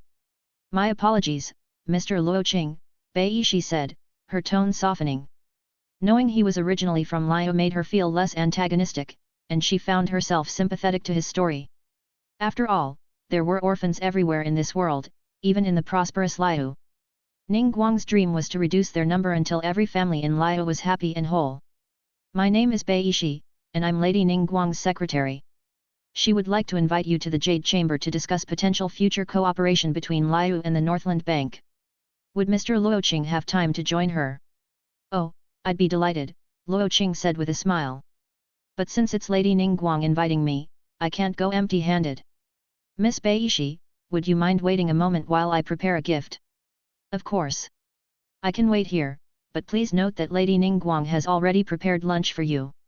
It would be best not to keep her waiting, Beishi replied. Don't worry, I won't take long. Luo Qing gave Igor a meaningful look, and the latter nodded, following him back upstairs. Once inside his room, Luo Qing began rummaging through his belongings, giving instructions to his 3 followers. Igor, you and Sergei need to head to the harbor and find a ship heading to Guyun Stone Forest. Make sure it departs tonight. You'll accompany me there later. Yes, Master Luo Qing, they replied in unison. What about me, Master Luo Qing?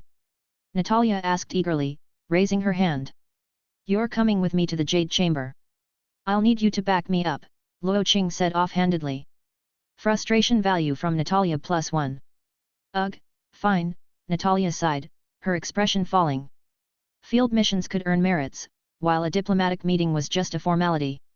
She didn't understand why the 2 men got to go with Master Luo Qing while she was stuck playing support. Seeing the smirks on Igor and Sergei's faces only made her more annoyed. Got it. Finally.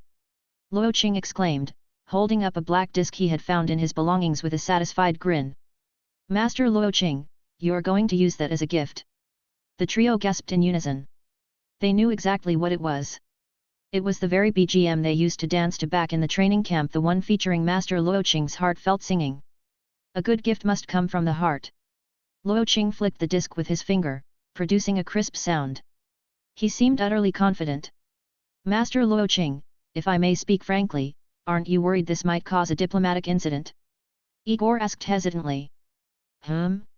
What's that supposed to mean, Igor? Are you saying you don't like my singing? And no. Go ahead, it's a great gift. Igor stammered quickly. Chapter 11, This Trainee Fatui Harbinger is too unreliable. 11. On the Jade Chamber. The sun was bright, the weather warm and pleasant. A gentle breeze drifted by, slightly lifting Ning Guang's dress and revealing a glimpse of her elegant silhouette. Outside the Jade Chamber, the guards stood at attention, holding their spears with solemn faces. Although Ning Guang had assured them it was just an ordinary meeting and there was no need to be overly tense, they remained vigilant. From its humble beginnings as a modest dwelling, the Jade Chamber had transformed into a grand floating palace, overshadowing the skies of Liyue. Never before had an envoy from Snezhnia set foot in this sacred place. But today, Lady Ning Guang herself had extended an invitation to the new manager of the Northland Bank for a luncheon. Given the reputation of the Fatui, the guards decided to be on high alert. No one wanted the guest to cause trouble in the Jade Chamber. Standing on the stone terrace, Ning Guang glanced toward Yujing Terrace, her gaze distant. Behind her stood Bai Wen and Baixiao, her 2 aides, silently waiting. Bai Yishi had set off at dawn to extend the invitation, yet now it was nearly noon, and there was still no sign of her return. A hint of worry crept into Ning Guang's mind. Could something have happened? Just as she considered sending someone to check, a green levitating platform began to rise from below Yujing Terrace. On it stood 3 figures, one of whom was Bai Yishi. The other 2 were a man and a woman. The man had black hair and was dressed in Snezhnian attire. Ning Guang didn't need to guess this had to be the man who'd given Yelan a hard time. Soon, the green platform settled on the stone terrace, and Luo Qing and his companion lightly leaped off. Lady Ning Guang. It's an honor, truly. I've heard that you're not only capable but the fairest flower of Liyue, and seeing you today confirms it. Luo Qing exclaimed with a radiant smile as he approached Ning Guang, his tone full of exaggerated admiration. As he got closer, he held out his hand, and Natalia promptly placed a small disc case into it. Just a small token of appreciation, a little gift for Lady Ning Guang. I hope you'll forgive its simplicity, Luo Qing said, presenting the disc with both hands, his manner exceedingly polite. Lady Ning Guang, this is the new manager of the Northland Bank, Luo Qing, Bai Yishi introduced in a low voice. Luo Qing. Ning Guang murmured, her gaze lingering thoughtfully on the man before her. In all her dealings with the Fatui, Ning Guang had only ever encountered arrogance. Some of them wouldn't tolerate so much as a glance without causing trouble. Look at them the wrong way, and they'd explode. Yet here was Luo Qing, behaving more like a shrewd Liyue merchant than an envoy from Snezhnia. But Ning Guang knew better than to let appearances deceive her. No matter how Liyue in his mannerisms, he was still Fatui, and a Fatui should never be trusted on face value alone. In fact, the more normal he appeared, the more dangerous he seemed. For Mr. Luo Qing to become the manager of the Northland Bank, you must be quite accomplished. No need to be so modest, Ning Guang said, gesturing for Baixiao to take the disc. Oh, Lady Ning Guang, there's no need for such flattery, Luo Qing said, waving a hand modestly. I'm just a humble businessman, nowhere near the level of Liyue's premier leader, Lady Ningguang. Hehe, if you say so. Please, follow me, I've been waiting for some time, Ningguang said with a gentle smile. Beishi, show our guests to their seats, she instructed. Of course, Lady Ningguang, Beishi said, stepping forward and leading Luo Qing and Natalia inside. As Beishi led them through the ornate entrance, Ningguang's professional smile faded. She turned to Beishi with a concerned expression. Did something happen on the way? She asked. No, Lady Ningguang. It's just that. Beishi hesitated, struggling to find the right words. Just say it. That man, he refused to get up until almost noon. I had to wait until his subordinates finally agreed to wake him. Beishi blurted out, her frustration clear. Meanwhile, as Luo Qing and Natalia followed Beishi into the Jade Chamber, Luo Qing received 2 sudden notifications. Frustration value from Beishi +1. Frustration value from Ningguang +1. Hey, did I do something to annoy them? Luo Qing wondered. The Jade Chamber served as Ningguang's center of power, where she managed all the affairs of Liyue. Rumor had it that somewhere within its walls was an intelligence board containing all of Liyue's secrets. Even obtaining a single page from it would make Liyuan merchants beg to buy it at any price. But today, to meet with Luo Qing, Ningguang had ordered all confidential documents to be put away. For now, the Jade Chamber was nothing more than a stunning palace in Luo Qing's eyes. After guiding them into a side chamber, Beishi bowed and took her leave, leaving the two alone in the opulent space. Wow, Master Luo Qing, there's a pond inside the room. Natalia exclaimed. And those lanterns are so pretty. Look at these antiques and porcelain. Natalia's eyes sparkled as she took in the elegant decor, completely entranced by the splendor of the Jade Chamber. No wonder they call Lady Ningguang the richest woman in Liyue. Natalia concluded. Natalia, I didn't bring you here to act like some wide-eyed country girl. Have some composure. Luo Qing said, feeling embarrassed. With her blonde hair, blue eyes, and long legs, Natalia looked sophisticated, but her behavior was ruining the effect. Had he known she'd act this way, he would have come alone. Fine, Natalia pouted. She took a deep breath and returned to her composed demeanor, her eyes taking on a cool, distant gaze as she stood behind Luo Qing. It wasn't long before Ningguang arrived, accompanied by her 3 aides. Mr. Luo Qing, my apologies for the wait. Lunch will be served shortly. In the meantime, why don't we have a little chat? She suggested, sitting down gracefully. Of course, Lady Ningguang. Feel free to ask anything you wish. If I know the answer, I'll be happy to share, Luo Qing said, leaning back in his chair. He was curious to see how Ningguang would play this game. After all, they were both seasoned foxes, she wouldn't get anything out of him with mere flattery. Mr. Luo Qing, being a Liyuan, why did you end up in Snezhnia? I heard they aren't particularly welcoming to outsiders. It's said that surviving there can be challenging, Ningguang asked. I was an orphan raised in Snezhnia, after all. I grew up there. So, while I may have Liyuan blood, I'm practically half Snezhnian, Luo Qing replied evenly. I see. Forgive me, Mr. Luo Qing. I shouldn't have pried, Ningguang said, offering an apologetic smile. By now, she was certain, Luo Qing was the newly appointed Trainee Harbinger. Yet another Harbinger of Liyuan descent, how curious. For a while, Ningguang's questions focused on Luo Qing's past. After that, the conversation shifted to discussing Liyue's business opportunities, but she never once brought up the collaboration she had initially mentioned.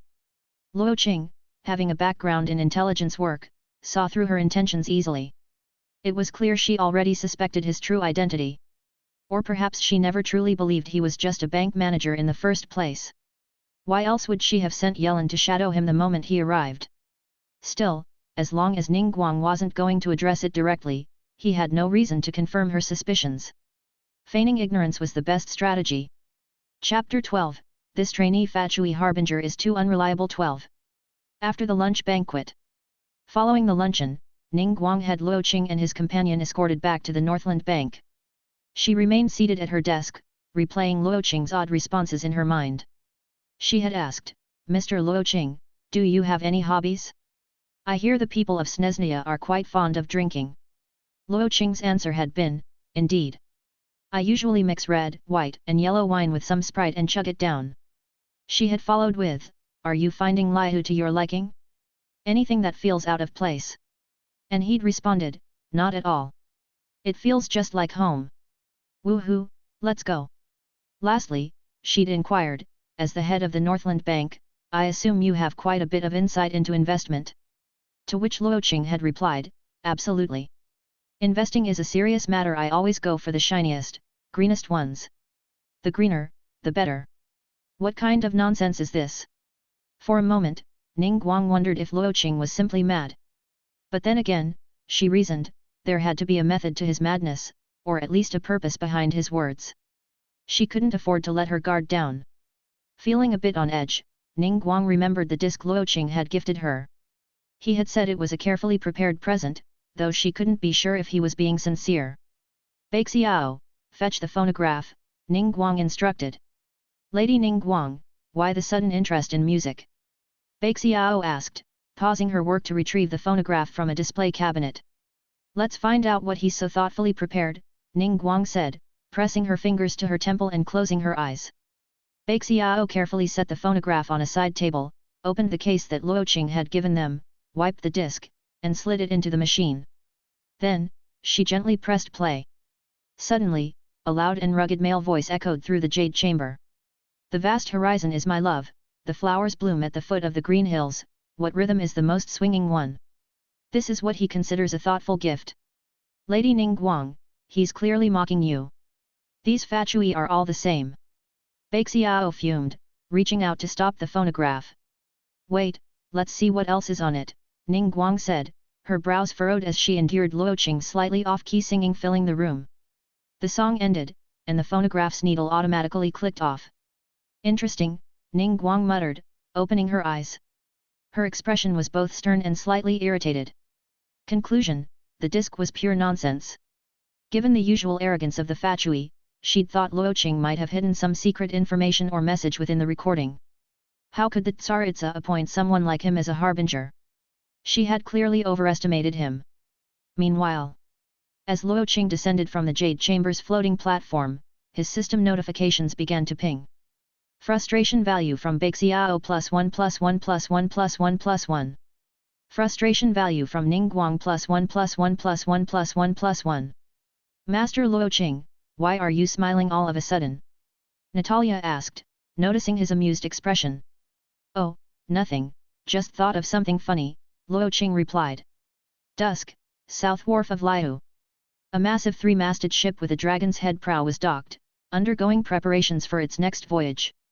Unlike the usual merchant vessels or pleasure boats, this ship was equipped with giant crossbows, marking it as something far more formidable. At the bow, a tall woman with black hair and red eyes leaned on her war blade. Unlike most women, she wore an eye patch over her left eye, which only added to her commanding aura. "Keep it up, everyone. We set sail as soon as the sun sets," Baidu ordered, overseeing her crew as they loaded supplies. A sailor named Heilong approached respectfully. "Captain, there's someone at the dock asking to hitch a ride to Guyun Stone Forest. He's offering to pay with Mora. What do you think?" "Guyun Stone Forest?" Baidu said, raising an eyebrow. The Stone Forest was the resting place of the sealed Vortex God, a dangerous area swarming with monsters drawn to the lingering godly aura. Ordinary people faced great peril by venturing there. "Bring him up. I'll hear what he has to say," Baidu replied. The Crux fleet frequently docked at Guyun for resupply, as part of their routine patrols before heading to Inajima. If someone was willing to pay for the trip, why not earn a bit of extra mora? Receiving Baidu's approval, Heilong headed down to the dock. "Captain said yes, you can board," he called. "Great, thanks," Luo Qing said with a smile, slipping a small pouch of mora into Heilong's hands before following him on board. His blonde hair and blue eyes made him stand out against the sea of black-haired Liyuans. To avoid drawing unnecessary attention, he'd decided against bringing Igor and Sergei along. Instead, he left them behind to keep Natalia company and to play cards. "By the way, brother, what's the name of this ship?" Luo Qing asked casually, glancing up at the imposing vessel. Even from a distance, the massive dragon-headed warship had looked familiar. "You don't know?" Heilong asked, surprised. In Liyue, where maritime trade was paramount, the name of the Alcor was well known, especially in the harbour. I live near Kinki village and rarely visit the harbor, Luo Qing explained offhandedly, relying on his Liyuan heritage to make his story believable. Your accent doesn't sound like Kinki village. Hei Long said, still suspicious. Suck a blyat. Hey? What did you just say? Hei Long asked, confused. Oh, nothing, I just said you're a good-looking guy, Luo Qing said quickly, clapping Hei Long's shoulder to change the subject. Well, you're in luck then. You've boarded the Alcor, flagship of the Crux fleet, Hei Long said proudly. I can guarantee you, there's no other ship in Liyue that dares venture into Guyun like we do. Oh? Why's that? Luo Qing asked, pretending to be intrigued. There's no secret to it, we're the only ones brave enough to go. Hei Long said, puffing out his chest. Those waters are crawling with sea creatures. Any ordinary ship wouldn't stand a chance against a larger beast. See those crossbows? He pointed to the massive bolt launchers lining the Alcor's deck. One shot from those, and even the biggest sea monster would think twice. And what about Oziel? Isn't it said that he's sealed somewhere in those waters? Luo Qing asked, raising an eyebrow. Oziel. Hei Long burst into laughter. You must be from the Stone Age, kid. Lord Morix sealed that thing ages ago. For all we know, it's probably dead by now. Besides, what's taking you to Guyun? He asked, his curiosity piqued. Luo Qing paused for a moment before answering. I'm going to pay my respects. Chapter 13, This Trainee Fatui Harbinger is Too Unreliable. 13. Off the coast of Liyue. As twilight settled over the horizon, the Alcor sailed like a prowling dragon toward Guyun Stone Forest. To the southeast of Liyue harbor lay Guyun Stone Forest, the prison of the vortex god, Oziel. Ordinary ships, whether heading to Sumeru or Inajima, would give the area a wide berth, not daring to draw too close. But Baidu and her Crux fleet had never feared the so-called prison of a sealed god. They were even known to hold martial arts tournaments on the very stones of Guyun. As a hitchhiker on this journey, Luo Qing's freedom of movement was limited. For the duration of the voyage, several hours in total, he was restricted to the ship's forward deck, with strict orders not to wander elsewhere. At the aft deck, the Alcor's master, Baidu, was overseeing the ship's navigation. She seemed busy, uninterested in giving Luo Qing any attention. Clearly, only the traveler had the privilege of being treated like a VIP here. Feeling bored, Luo Qing turned to the bow of the ship, where the dragon's head carving loomed into view.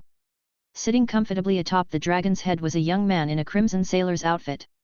2 vision stones dangled from his waist, one glowed with a faint green light, while the other was dull and lifeless. He seemed out of place among the bustling sailors, a calm presence amidst the chaos. Holding a green leaf in his hands, he blew a wistful tune, a melody from his homeland. The cherry blossoms in your homeland are in bloom, aren't they, Kaedhara-san? Luo Qing said casually as he leapt onto the dragon's head, sitting down beside Kaedhara Kazuha as if they were old friends. The trip would take several hours, and Luo Qing needed someone to chat with. You know me? Kazuha asked, lowering the leaf and looking curiously at Luo Qing. Yes, I've heard your story. A wandering swordsman exiled from his homeland, Luo Qing replied easily, pulling out a small flask from his coat. Being a Snezhnayan, he had adopted the habit of carrying alcohol wherever he went. Care for a drink? Thank you, Kazuha replied. He glanced at the bottle, then at Luo Qing, and took a sip. This was the Crux fleet's territory. Kazuha doubted that Luo Qing would try anything suspicious here. It was Luo Qing's casual familiarity that piqued his curiosity. Snezhnayan firewater. Not something you often find in Liyue, Kazuha remarked, eyeing the intricate engravings on the flask. He had sailed with the Crux fleet for a while, tasting drinks from across Teyvat, including the strong spirits from Snezhnaya. So, are you from Liyue? Kazuha asked. Luo Qing, from Kinki village. I rarely visit the harbor, Luo Qing replied. Then how did you come to know about me? Kazuha asked, still puzzled. Well.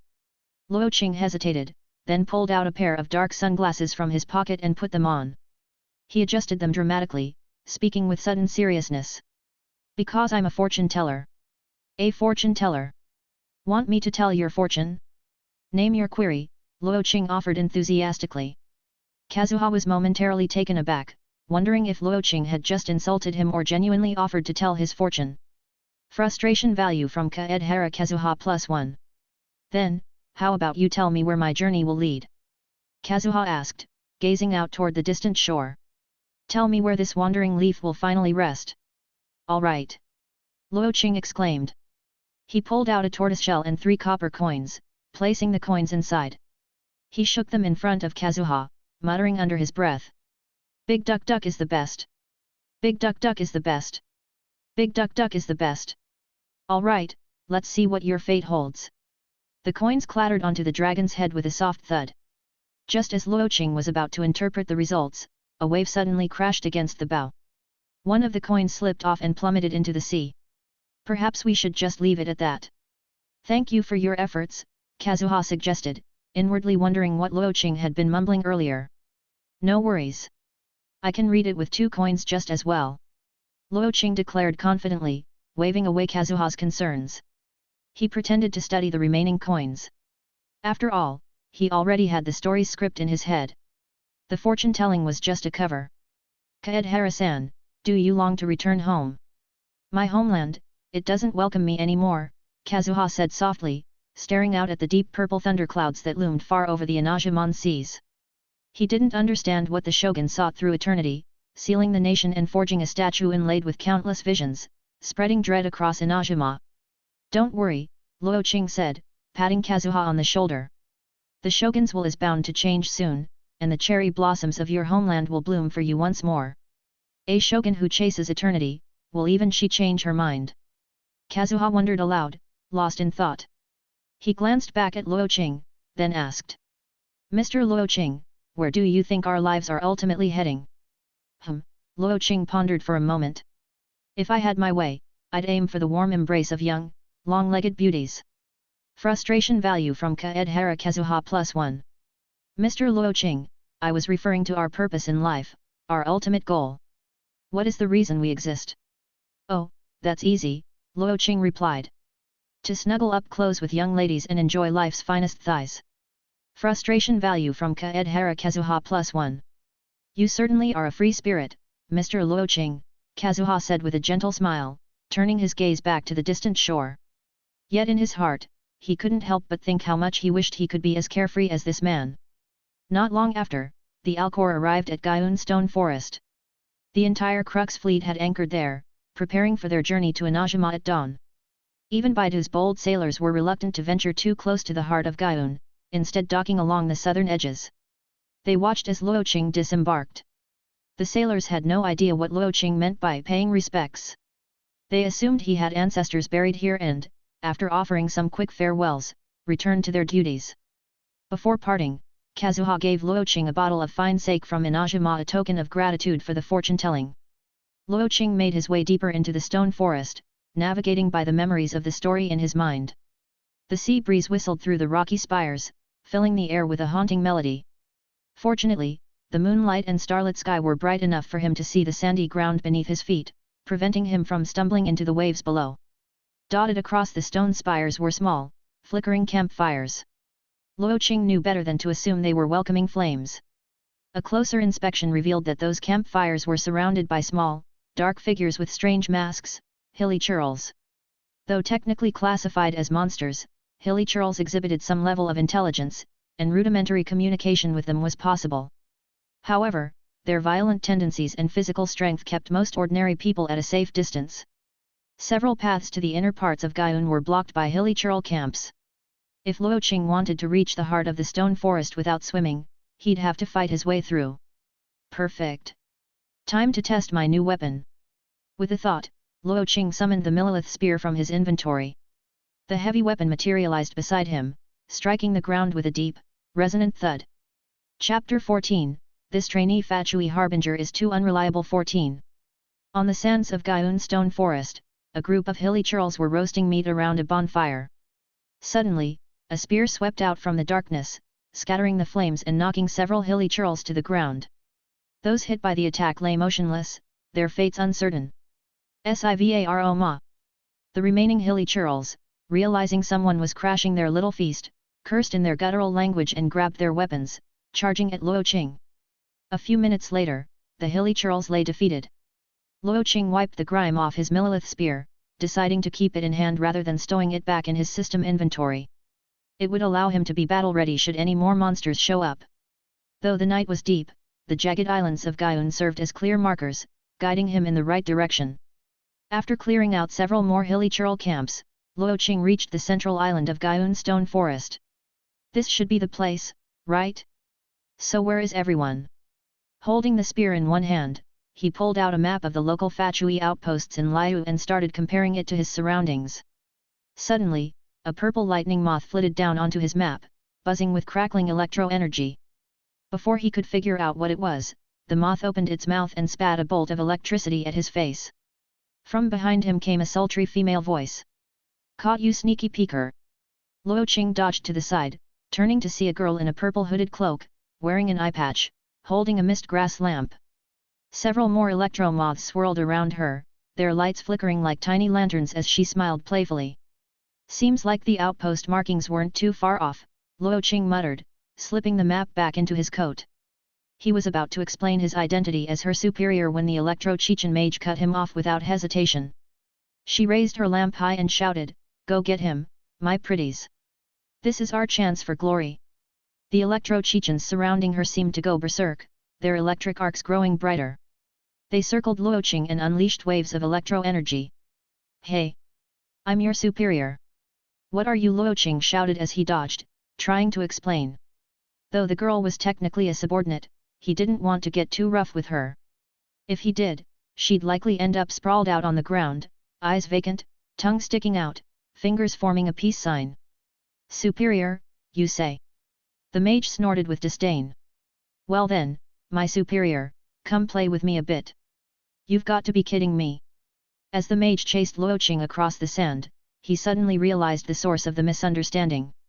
He looked like any other Liyuan, holding a Millilith spear. Anyone would doubt his claim of being a Fatui officer. Seeing the problem, Luo Qing rummaged through his pockets until he found a badge. With a sharp flick, he tossed it straight at the mage's face. "Ugh, ow!" With a thunk, the badge smacked her right on the forehead. "You dare? Hey, wait! What is, hey?" Her angry retort turned to confusion and then shock.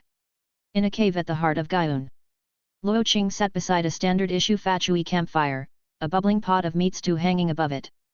Judging by the smell, it had just finished cooking, but whoever prepared it hadn't gotten the chance to eat.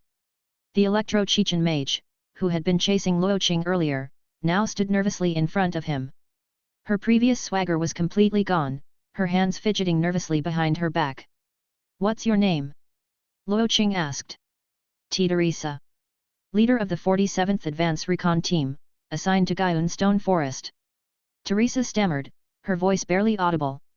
She couldn't believe her luck. She had just been hunting for some fresh meat, thinking she could toy with a random Liyuan for fun. Who would have thought she'd bump into her direct superior? Frustration value from Teresa +10. Teresa's gaze lingered on the gleaming Fatui badge by the fire, her mind racing. Every Fatui member was issued a personalized badge. Each badge indicated rank: a dull brown for recruits, a vibrant red for officers. But the dark gold badge that now rested beside Luo Qing, she had only seen it in training manuals. It was the exclusive mark of the Fatui Harbingers. Each Harbinger was known for their eccentric personality, and their movements were often unpredictable. With Fatui influence spread across Teyvat, some lower-ranking members had never even seen a Harbinger in person. To ensure effective command, all Fatui personnel were required to memorize the appearance of the Harbinger badges. That was why, at the sight of the badge, Teresa froze, unsure of what to do. "Tell me, Teresa," Luo Qing said calmly, ladling a bowl of stew and setting it down beside him. "Do you know what it means to attack a superior?" "You Lord Luo Qing, I didn't mean it. I just wanted to." "Wanted to what?" Luo Qing pressed. I just thought." Teresa's cheeks flushed as she fidgeted, clearly unwilling to finish her sentence. "Speak," Luo Qing ordered. "I've been here for months without seeing a soul. When I saw you, I thought you were just a random Liyuan, so I wanted to have a little fun, scare you off a bit." Now it was Luo Qing's turn to be speechless. "And what exactly was your plan to have fun?" "Well, I thought I'd give you a little zap." Teresa peeked up, only to flinch when Luo Qing's face hardened. She hastily explained. "But, Lord Luo Qing, my pretties wouldn't have harmed you. At most, you'd feel a little tingle just enough to scare you away. That's all I've ever done to anyone who wanders here. I've never given chase before. And what about how you made them chase me earlier? That. Fine, Luo Qing sighed, patting the ground beside him and nodding at the stew. Take a seat. This was your dinner, right? Eat up, I have a task for you. Yes. Thank you, Lord Luo Qing. Teresa's face lit up, a relieved smile spreading across her features. She removed her eye patch, revealing deep blue eyes that shone with gratitude. Sitting down on the rug, she cradled the bowl of stew and sipped it carefully. The electro-chichens, now much calmer, hovered near her mist grass lamp, their tiny eyes blinking at Luo Qing curiously. As she took another sip, Teresa's face relaxed in contentment. The stew was made from prime hilly churl meat, simmered with concentrated broth packets she'd brought all the way from Snezhnia, a meal she was proud of. Feeling emboldened by Luo Qing's forgiving nature, Teresa shifted closer, her voice lowering to a curious whisper. Lord Luo Qing, what rank are you? Apprentice, Luo Qing replied without looking up, his gaze fixed on the fire. Apprentice? Is that even a rank for a harbinger? Confusion creased Teresa's brow. Clearly, word of Luo Qing's appointment as an apprentice harbinger hadn't reached her remote post. Although she didn't fully understand, there was no doubting the legitimacy of the dark gold badge. Are you going to eat, or should I just send you on the mission now? Luo Qing asked, sounding exasperated. Oh, right. Teresa obediently buried her face back in the stew. As she sipped, she couldn't help but steal glances at Luo Qing's profile. She had to admit, he was pretty handsome for a superior. How would he compare to the infamous child, who was rumored to be arriving soon? Not that child would visit this forgotten, desolate outpost, right? T/N, so, he looks like any average Liyuan, but he has blonde and blue eyes. Works for me. Chapter 15, This Trainee Fatui Harbinger is Too Unreliable. 15. Though Guyun stone forest formed a series of islands thanks to the spikes of rock, it remained part of the deep ocean. Just a short distance away from the shore, the seabed dropped into darkness, its depths unseen. After Teresa finished her dinner, Luo Qing led her to the central beach of Guyun. The rocky formations circled the heart of the sea, and below its central depths lay the prison of the vortex god, Oziel. Looking out at the water, the ocean under the night sky was inky black, and the distant calls of sea beasts echoed faintly through the waves. With a thought, Luo Qing pulled out a set of rope harness equipment from his system inventory. After a few adjustments, he anchored it firmly to the ground. When I dive down, if you see the indicator light turn red, press this button. Understand? Luo Qing pointed at the device's button, directing his instructions to Teresa. Originally, this task was meant for Sergei and Igor, but having two Snezhnians at his side would have drawn too much attention. Since Guyun had an established Fatui outpost, Luo Qing chose to delegate the task to Teresa. It would be easier for him to work alone. Lord Luo Qing, are you really going down there? Teresa asked, glancing at the seemingly bottomless depths with apprehension. Yes. As he spoke, Luo Qing tied the other end of the rope securely around himself, pulling out an underwater breathing mask and strapping it to his face. Lord Luo Qing, I swear I'll guard this spot with my life. Teresa's eyes shone with determination as she saluted in the Fatui's military fashion, clearly moved by the trust he placed in her. Good spirit. All right, I'm going in. Keep an eye on the indicator. Luo Qing gave her a reassuring pat on the shoulder before diving into the water.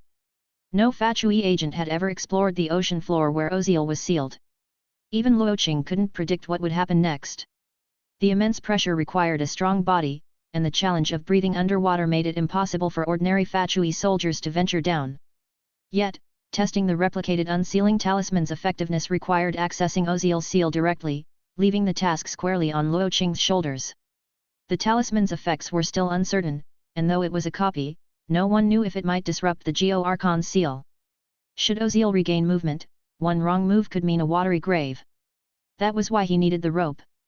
In an emergency, it could pull him up, at least ensuring he'd leave a body behind if things went wrong. As he descended deeper, visibility worsened. Thankfully, his enhanced eyesight allowed him to discern faint outlines amidst the murky water. The freezing cold and crushing pressure made Luo Qing's body tense, and he hesitated momentarily. Just as he considered resurfacing, a faint golden formation appeared below. Without hesitation, he swam towards it. As he approached, a powerful force pulled him into the formation. Light enveloped his vision, and after what felt like an eternity, it faded, leaving him in darkness once more. Luo Qing blinked, finding himself atop a circular platform deep beneath the ocean. The icy waters and relentless pressure were gone, and the rope securing him had snapped. Behind him, the same golden formation that had pulled him in shimmered gently. Removing his mask, Luo Qing realized he could breathe normally here. Surveying his surroundings, he saw that the bases of the stone pillars were inscribed with golden runes. Below the platform, in the blackness, something huge and dark blue shifted, its movements barely perceptible. So, old man Zhongli left a way for Liyuans to check the seal's integrity. Hey! He thought back to the golden teleportation circle and this breathable platform, piecing together the likely purpose of this hidden place. His musings were interrupted as two massive lights ignited in the abyss, glowing like brass lanterns. More pairs of lights followed, all focusing on Luo Qing like the cold eyes of the deep. He realized these weren't lanterns, they were Oziel's eyes. Each pair of eyes was a single head. It seemed the platform was at the very heart of the seal. Oziel's heads floated around him like predators, eyeing him as if they could tear him apart if they had the chance. Fortunately, Luo Qing wasn't prone to fearing massive creatures. Steadying himself, he regained his composure. Pulling out the unsealing talisman that Ovaler had given him, he channeled the talisman's power. The talisman floated, glowing faintly, before dissolving into pure energy that seeped into the formation at the stone pillar's bases. He could see the seal's glow dim slightly. Looks like it worked, Luo Qing muttered. The talisman's test was complete, and there was no reason to linger. Just as he prepared to leave through the golden formation, a deep, guttural voice echoed from behind him. Impudent human, daring to trespass into my domain. Luo Qing turned to see the central head of Oziel glaring at him, its voice echoing from the darkness. Are you talking to me? Luo Qing inspected the surrounding seal again. Although it was weaker than before he used the talisman, it was still intact. Oziel's body remained trapped. You've been sealed here for so long, and you still think this place is your domain. Feeling confident that Oziel couldn't lash out, Luo Qing decided to stick around for a chat. Vile, pathetic worm. How dare you mock me? Once I break free, I will tear you limb from limb. Oziel's voice roared with fury. Yet. Talk to me when you're actually free, Luo Qing replied nonchalantly. He figured it was time for a little Snezhniyan provocation. It seems like you can't even move right now, hey. Frustration value from Oziel plus 10. Hey? That much already? Luo Qing was genuinely surprised. A simple jab at Oziel had given him a full 10 points of frustration value.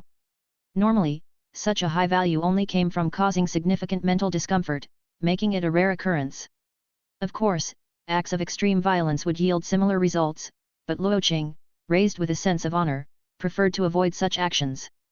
But if taunting Oziel earned this many points, it would be a shame to pass up the opportunity. It seemed Oziel had temporarily regained the ability to speak, possibly due to the effects of the talisman, but it was clear he couldn't move. If he could, Luo Qing would have been slapped into the depths by now. Taking advantage of this golden opportunity, Luo Qing reached into his system inventory and pulled out a high-strength spray can. Grinning mischievously, he approached Oziel's main head. High-strength spray paint, lasts 1 year, completely resistant to all forms of cleaning. What are you doing, human? Hold still. I'm going to write loser right across your face. Frustration value from Oziel plus 10. Chapter 16, This Trainee Fatui Harbinger is Too Unreliable 16. After several hours of creative work, Oziel's heads were all now adorned with a large, bold loser character, painted with Luo Qing's high-strength spray. And that wasn't all. Luo Qing had spent the entire time giving Oziel a heartfelt lecture. For example, Oziel, when's your mother gonna die, hey? Oziel, you're my beloved mare. Stop all that whining and come fight me if you dare, you coward. Every time he spoke, the system would ding. Frustration value from Oziel plus 10. After a few hours of this verbal assault, no heartfelt guidance, Luo Qing had run out of insults and felt a bit parched. With over 100 lectures delivered, he was exhausted and finally climbed down from Oziel's heads. Patting one of the massive heads, he said casually. Well, little OS, that's all for today's lesson. I'll come back another time to continue our classes. Having found a perfect frustration farm in Oziel, Luo Qing wasn't about to let this golden opportunity go to waste. He decided he would return every few days to discuss ethics and morals with the trapped god. After all, Oziel wasn't going anywhere anytime soon. He had to make the most of this opportunity. Human! Do you dare tell me your name? Oziel's voice roared, his eyes blazing with fury. Oh? Why wouldn't I dare? Luo Qing's lips curled into a grin as he proclaimed loudly. I am the star of TNG of Liyue's Kixing Li Feiyu. Li Feiyu! One day, I'll rip you to shreds. Oziel roared, his rage boiling over. Yet, you only ever say that, Luo Qing waved off the threat. Frustration value from Oziel plus 10. Just as Luo Qing was about to leave through the teleportation circle, a thought struck him. He pulled out the spray paint again and walked toward Oziel's heads. What are you doing now? Seeing Luo Qing approach with the black canister, Oziel's eyes widened with a mix of dread and disbelief. Didn't expect this, huh? You're a real little troll, aren't you? Luo Qing teased as he sprayed a new set of characters along Oziel's neck. TNG star Li Feiyu was here. Frustration value from Oziel plus 10. Accursed vermin. Just you wait. And you too, Morux. One day. Before Oziel could finish his dramatic threats, Luo Qing activated the teleportation circle and vanished from the depths. Emerging from the teleportation circle and swimming to the surface, he noticed the first glimmers of dawn on the horizon. It's nearly morning already, he muttered. Swimming to shore, Luo Qing made his way back to where the cable device was set up. Teresa, the electro-Chechen mage, was dozing off against the rig, several electric Chechen buzzing softly around her. One had its eyes fixed on the indicator light, seemingly standing guard in her stead. Not far off, a few hilichurl and midachurl corpses were slowly being carried away by the waves. It was clear a battle had taken place while he was away. Teresa, wake up! Luo Qing gently tapped her shoulder. Teresa, however, remained blissfully asleep, turning over in her sleep and mumbling, Lord Luo Qing. No, don't, not there. Frustration value from Luo Qing plus 1. Taking a step back, Luo Qing looked at the sleeping girl and called out loudly. Teresa, commander of Liyue's 47th Vanguard Unit, stationed at Guyun, report. Here. Teresa sprang to attention, her military instincts kicking in. She stood straight, eyes wide open. As she rubbed her eyes, she finally noticed Luo Qing, now back on shore, the snapped cable still dangling from his body. Teresa, didn't I tell you to stay alert? Why did you fall asleep? Luo Qing asked with a tone of mock disappointment. Does that mean I should count this as dereliction of duty? Hearing the words dereliction of duty, Teresa panicked, waving her hands frantically. Lord Luo Qing, please listen to my defense, my explanation. A group of hilichurls tried to ambush me, including a midachurl. I had to put in a lot of effort to take them down, so I just needed a short rest. Why would they suddenly attack? I thought the closest hilichurl camp was far from here. Luo Qing asked, puzzled. Maybe because I stole their prized meat stash. Teresa's voice grew smaller as she sheepishly tilted her head. I think I understand why you were sent to guard this place alone. Luo Qing sighed and decided to drop the matter. After all, she had completed her orders and remained at her post, and his words had been more of a jest than a true reprimand. Wait. Lord Luo Qing, you know about the time I peeked at? Nothing. Nothing at all. Teresa cut herself off, waving her hands in denial. Teresa, your assignment is to monitor the sealing grounds at Guyun, correct? Luo Qing asked, shifting the topic. Yes, Lord Luo Qing. All right then. Luo Qing patted her on the shoulder once more. You've done well here. Soon, your assignment here should come to an end. Really? Her eyes sparkled with hope, tears threatening to fall. Teresa had been isolated at Guyun for a year after, certain incidents. Being a Chechen mage, she often received solo assignments, given their superior combat abilities compared to ordinary vanguard soldiers. Being called the station commander of the Guyun post was flattering, but she was, in fact, the only one stationed there. Lord Luo Qing, are you really going to transfer me back? Teresa's voice quivered with excitement, clearly misinterpreting his words as a promise of a transfer back home. Something like that. Thank you, Lord Luo Qing. I'll serve with utmost dedication and never disappoint you. Watching her heartfelt enthusiasm, Luo Qing couldn't help but wonder if she'd misunderstood something. All right, enough about that. He wasn't interested in clarifying further. Last night's lesson with Oziel had netted him a total of 2017 frustration points, enough for 2 10 pulls in the gacha. He wanted to get back to Liyue Harbor to find a lucky spot for his draws. Borrowing Teresa's small Fatui skiff, Luo Qing set out on his return journey. As he sailed away, he found himself liking the young Chechen mage more and more, a cheerful and vibrant girl. Perhaps next time he visited Oziel for another session, he'd bring a little gift for her. Chapter 17, This Trainee Fatui Harbinger is Too Unreliable. 17. By the time Luo Qing sailed the skiff back to Liyue Harbor, it was already morning. Having stayed up all night, his eyelids were heavy with exhaustion. He returned to the top floor of the Northland Bank, instructed Natalia to arrange for a replacement skiff for Teresa, then collapsed into bed and slept. When he woke up again, the sun had already set, and the full moon was rising over the ocean. Luo Qing rubbed his eyes, scanning the room. Natalia was sitting nearby, cradling a report in her hands. She glanced between the report and him. "Lord Luo Qing, you're finally awake!" Natalia exclaimed, her eyes lighting up. "Don't make it sound like I almost died," Luo Qing said, rubbing his temples. The nap had restored his energy. He noticed the documents in Natalia's hands and asked, "Did the replacement skiff make it to Teresa?" "Yes, Lord Luo Qing. We also sent some supplies along with it, as you instructed," Natalia confirmed. "Good. What are you reading?" he asked, eyeing the papers she held. "It's a report from the Research Institute. They brought it over this afternoon, but we didn't want to wake you since you were sleeping so soundly." Natalia stood up and handed him the report, her voice soft. "Would you like something to eat, Lord Luo Qing?" "No need." Luo Qing shook his head and began leafing through the report. It was a detailed proposal on improvements to the sigils of permission, requesting that he visit the institute to discuss his field test results so they could proceed to the next phase of revisions and mass production. "These guys are being so subtle about rushing me," he muttered, tossing the report aside. Then he turned to look at Natalia, who blinked back at him, confused. They stared at each other for a moment until Luo Qing finally said, "Natalia, do you want to see your superior's muscular form as I change clothes?" Is that something I can even look at?" Natalia asked shyly. "Nope. So, how about you step outside for a minute?" Frustration value from Natalia +1. "Humph. I wouldn't want to see Lord Luo Qing's bare chest anyway." She huffed, blushing furiously as she stormed out of the room. Luo Qing got up, changed clothes, and noted that the balcony outside wasn't exactly a lucky spot for draws, so he decided to search for a new location to try his luck later. "Natalia, you can stop peeking through the door crack. Come in," he called. Cough.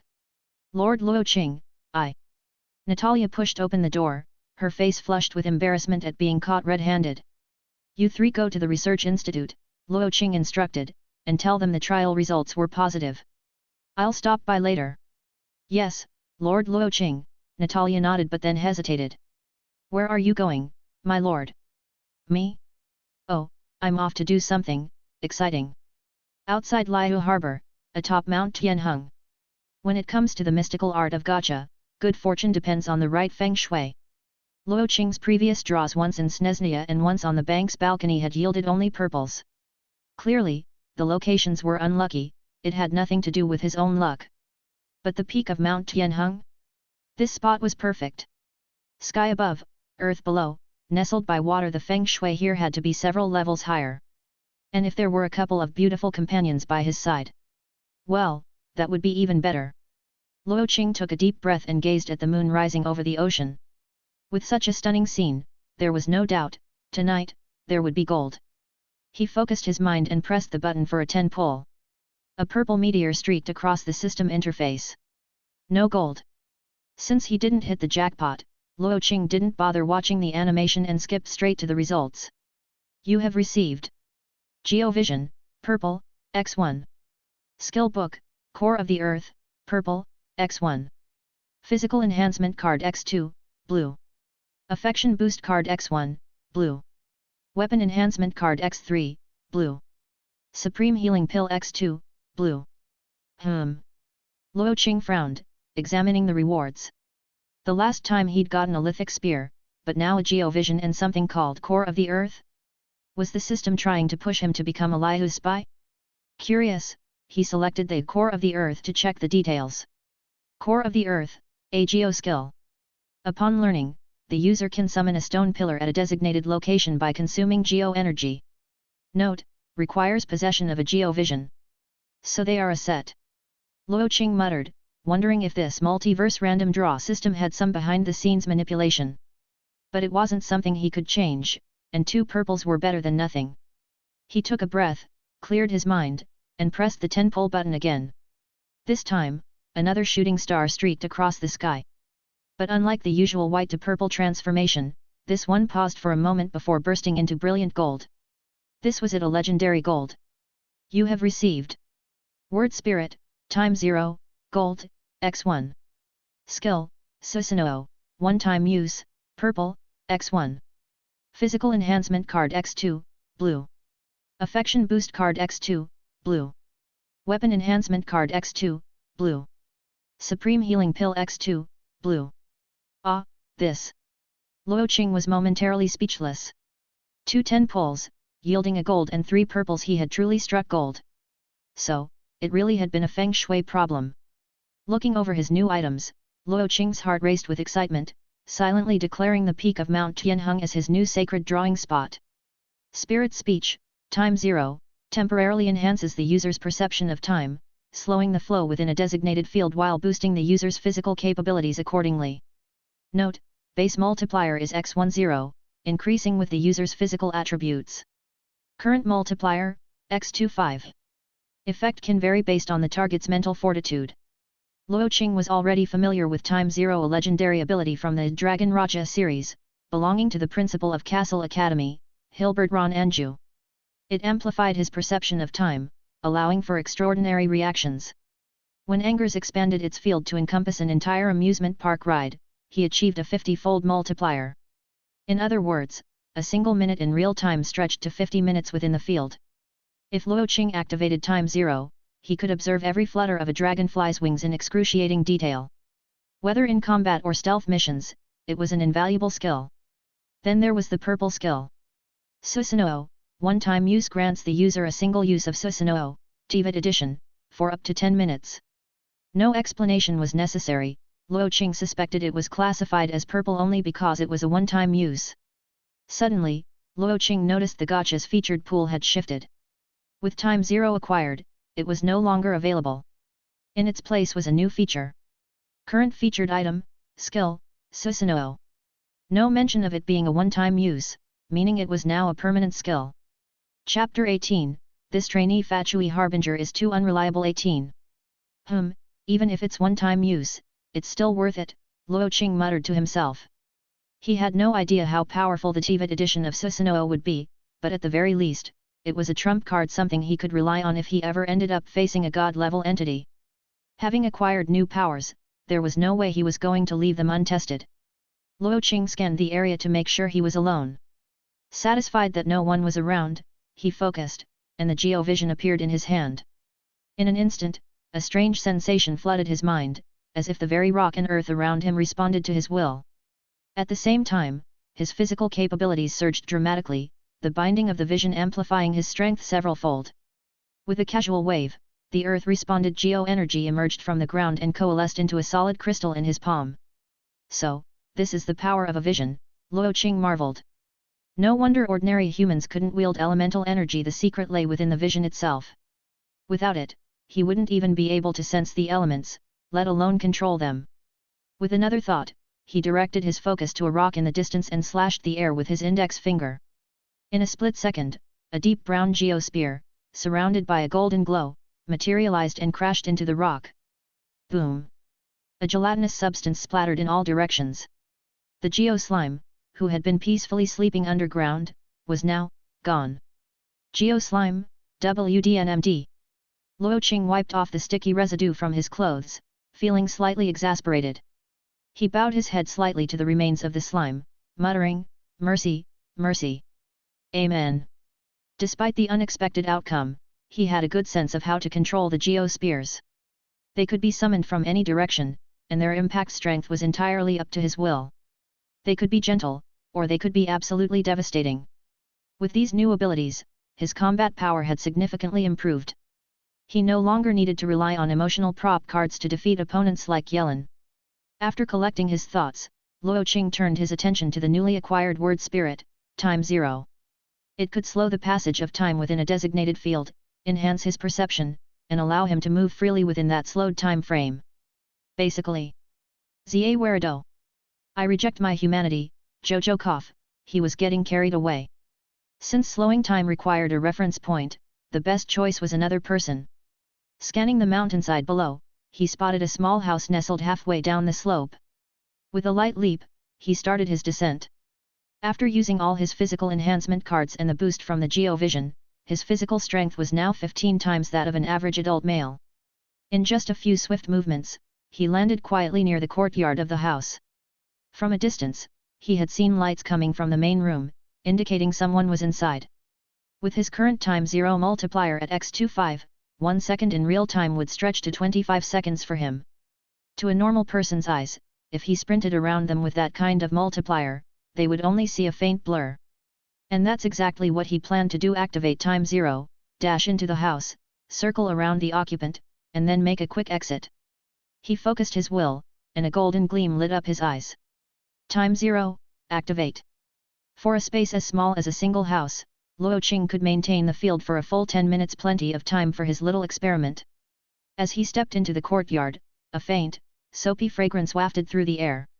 He didn't think too much of it and made his way toward the lit main room. Meanwhile, inside the house, behind a screen, a large wooden bathtub was half filled with steaming water, occupied by two girls, one older, one younger, both with long hair pinned up. The steam brought a warm blush to their cheeks. Through the misty steam, their fair, delicate skin was just barely visible. Ganyu, you've worked so hard these past few days. Let Yayao scrub your back, the younger girl offered. Yayao, I can manage on my own, Ganyu replied softly. No way, Ganyu. You've been so busy with preparations for the rite of dissension, you're exhausted. Just relax, I'll take care of it. With her brown hair tied up, the petite girl grabbed a soft cloth and moved behind Ganyu, using her chubby little hands to scrub Ganyu's smooth back. Seeing that Yayao wouldn't take no for an answer, Ganyu closed her eyes and allowed herself to enjoy the comforting warmth. Suddenly, a cold breeze swept through, and Ganyu's eyes snapped open, her gaze locking onto the window. Who's there? She called out sharply. In one swift motion, she pulled Yayao behind her, one arm across her chest while the other summoned a longbow, ready to strike. Ganyu, it's just the wind. The window got blown open, Yayao said, puzzled by Ganyu's alarm. It's nothing, Ganyu replied, lowering her bow. Was she just overworked and overtired? For a moment, she could have sworn she felt someone's presence, someone who had briefly entered through the window. It had to be a trick of her fatigued mind. Yayao's right, she reassured herself, it was just the wind blowing open the window. She definitely needed a good night's sleep. Meanwhile, several hundred meters away, just outside the courtyard, Luo Qing couldn't deny that sneaking into someone's home was wrong, but did the universe really have to mess with him like that? The moment he had stepped halfway into the window, he had seen the two girls soaking in the steaming bath water.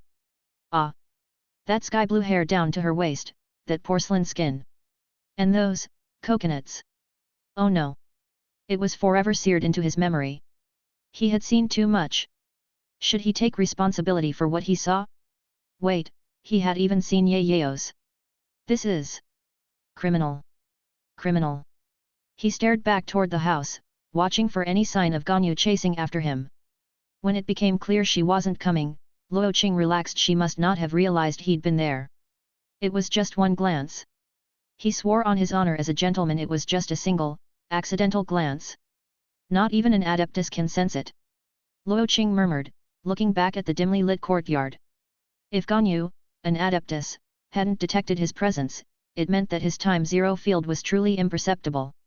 With his multiplier currently at x25, and with the promise of it increasing as his physical abilities grew stronger, who knew how powerful it could become in the future? One day, if his multiplier grew high enough, not even the gods themselves might be able to sense him. If only he knew where Uncle Zhongli was right now. If he did, Luo Qing would love to activate Time Zero and do a little dance to Jinya Force right in front of him. Just to see the reaction. Chapter 19, This Trainee Fatui Harbinger is Too Unreliable. 19. Late Night Guyun Karst.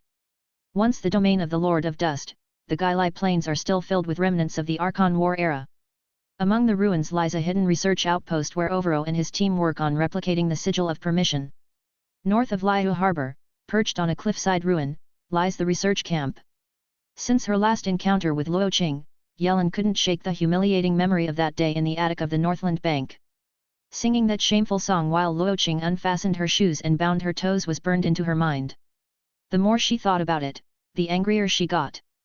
If it wasn't for Ningguang's orders to investigate the Fatui's replication of the Sigil of Permission, she would have gone to Luo Qing herself to reclaim her pride, maybe even capture evidence of him threatening Liyue, just to drag him back to the Ministry of Civil Affairs.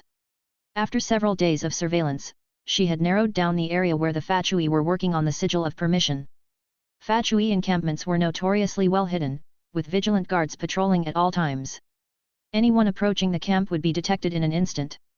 To avoid detection, Yelan chose to infiltrate under the cover of night and pinpoint the camp's exact location. Using the snow-colored fragments she had taken from the Jade Chamber, Yelan approached the camp's perimeter. In the distance, she spotted fully armed Fatui soldiers stationed around the ruins. She had to admit, the Fatui were indeed the most battle-hardened force in all of Teyvat. If a full squad showed up, even Yelan preferred not to engage them directly. After observing the patrol patterns of the squad for a while, Yelan was about to slip inside when she noticed someone whistling casually as they approached the camp. It's him. Seeing Luo Qing's figure, a storm of complex emotions surged in Yelan's heart. To put it simply, she wanted to beat him up. Tie him up and whip him mercilessly. Since Luo Qing was here, Yelan decided to bide her time, waiting until he entered the camp so she could follow him unnoticed. This time, she vowed, he won't catch me. Meanwhile, after leaving Ganyu's house, Luo Qing made his way to the research outpost. As the acting leader of the Fatui's operations in Liyue, he felt it necessary to check in on his subordinates. He hadn't even reached the entrance when the sentries spotted him. Though Luo Qing had Liyue blood, the Fatui didn't care about bloodlines. An officer was still an officer, regardless of origin. Good evening, Lord Luo Qing. Master Overo and the others are waiting inside, said two vanguard officers who approached to greet him respectfully. All right, keep watch. Lately, Liyue's spies have been more active. Don't let anyone get close, Luo Qing ordered. Yes, sir. Luo Qing scanned his surroundings, feeling a vague discomfort like someone was watching him. After warning the guards, he entered the research camp. Inside, piles of ancient artifacts lay scattered around. The Fatui's mission wasn't just to replicate the Sigil of Permission, each camp was tasked with gathering ancient adeptal relics to draw out adeptal energy. The extracted energy would then be used to simulate the power of the true Sigil of Permission. Lord Luo Qing, welcome, greeted the researchers, who immediately stopped their work to gather around him. Will you be done before the rite of dissension? Luo Qing cut straight to the point, picking up an unfinished replica of the Sigil of Permission. With Lord Child's assistance, it should be enough to temporarily break the Geo-Archon seal, Overo responded with confidence. Good. As long as it's ready before Lord Child arrives, Luo Qing said casually. If they could complete it, then one of his missions in Liyue would be accomplished. All he needed to do was maintain the status quo until La Signora acquired Mondstadt's and Mo Archon's Gnosis and brought it to Liyue. Given that Luo Qing's predecessor was from the House of the Hearth, La Signora was one of the few harbingers he was most familiar with apart from Arlecchino. Despite being ruthless to her enemies, La Signora had a sharp tongue and a tender heart for her allies. Luo Qing's previous incarnation had met her once while on a mission with Arlecchino. He wondered if she would recognize him when they met again. Meanwhile, Yelan had begun her own infiltration. With a subtle movement of her fingers, water element coiled around her hand, forming delicate blue threads, the lifeline. She wove the threads carefully, avoiding the sight of the sentries as she sped towards the camp. The two vanguard officers on duty were talking about what they'd have for dinner after their shift when they noticed blue lines materializing in front of them. Before they could react, Yelan tugged sharply on her lifeline, and the two men fell unconscious. Sneering, Yelan slipped past them and pressed herself against the wall, silently sneaking into the camp. The ruins weren't vast, and after just a few steps, she spotted Luo Qing inspecting the work, surrounded by his 3 subordinates. "So, this is the place," she muttered, recognizing the talismans on the research table. They were sigil of permissions. Is he the one behind this? She wondered, choosing to observe a bit longer. Meanwhile, "Achoo! Lord Luo Qing, are you all right?" one of his subordinates asked. "I'm fine. Just a bit of an itch," Luo Qing said, rubbing his nose. He accepted the tissue that Natalia handed him but couldn't shake the feeling that someone was watching him. Activating his system, he accessed the inventory menu. Use painful tear card? Target options: Overo, Natalia, Igor, Sergei, Jesse. Yelan. Luo Qing's eyebrows shot up as he saw Yelan's name on the target list. It's fate, he thought, a bit amused. He always managed to detect her whenever she was nearby. Lord Luo Qing. Natalia's voice broke his train of thought. "It's nothing," Luo Qing replied, shaking his head slightly. He was debating whether or not to expose Yelan's hiding spot. If he did, by Fatui standards, she'd be treated as a covert operative. For those who know, they know. But his position within the Fatui was tenuous. Though the Fatui agents here answered to him, they ultimately served another faction. If he handled things poorly, they might report back to the upper ranks. For now, Luo Qing decided it wasn't time to reveal his true loyalties. There were still secrets to uncover. He hesitated before shouting suddenly toward the entrance, "Who's there?" Realizing she had been discovered, Yelan didn't waste a second. With a flick of her wrist, she channeled her elemental power and darted out of the camp. "An intruder! Quickly, pursue her! Don't let her escape!" Overo started to bark orders, but Luo Qing raised his hand to stop him. "I'll handle the intruder myself. This camp isn't safe anymore. Pack everything up and find a new location," he ordered. "Understood," Overo hesitated, then agreed. The sigil of permission replication was their priority, after all.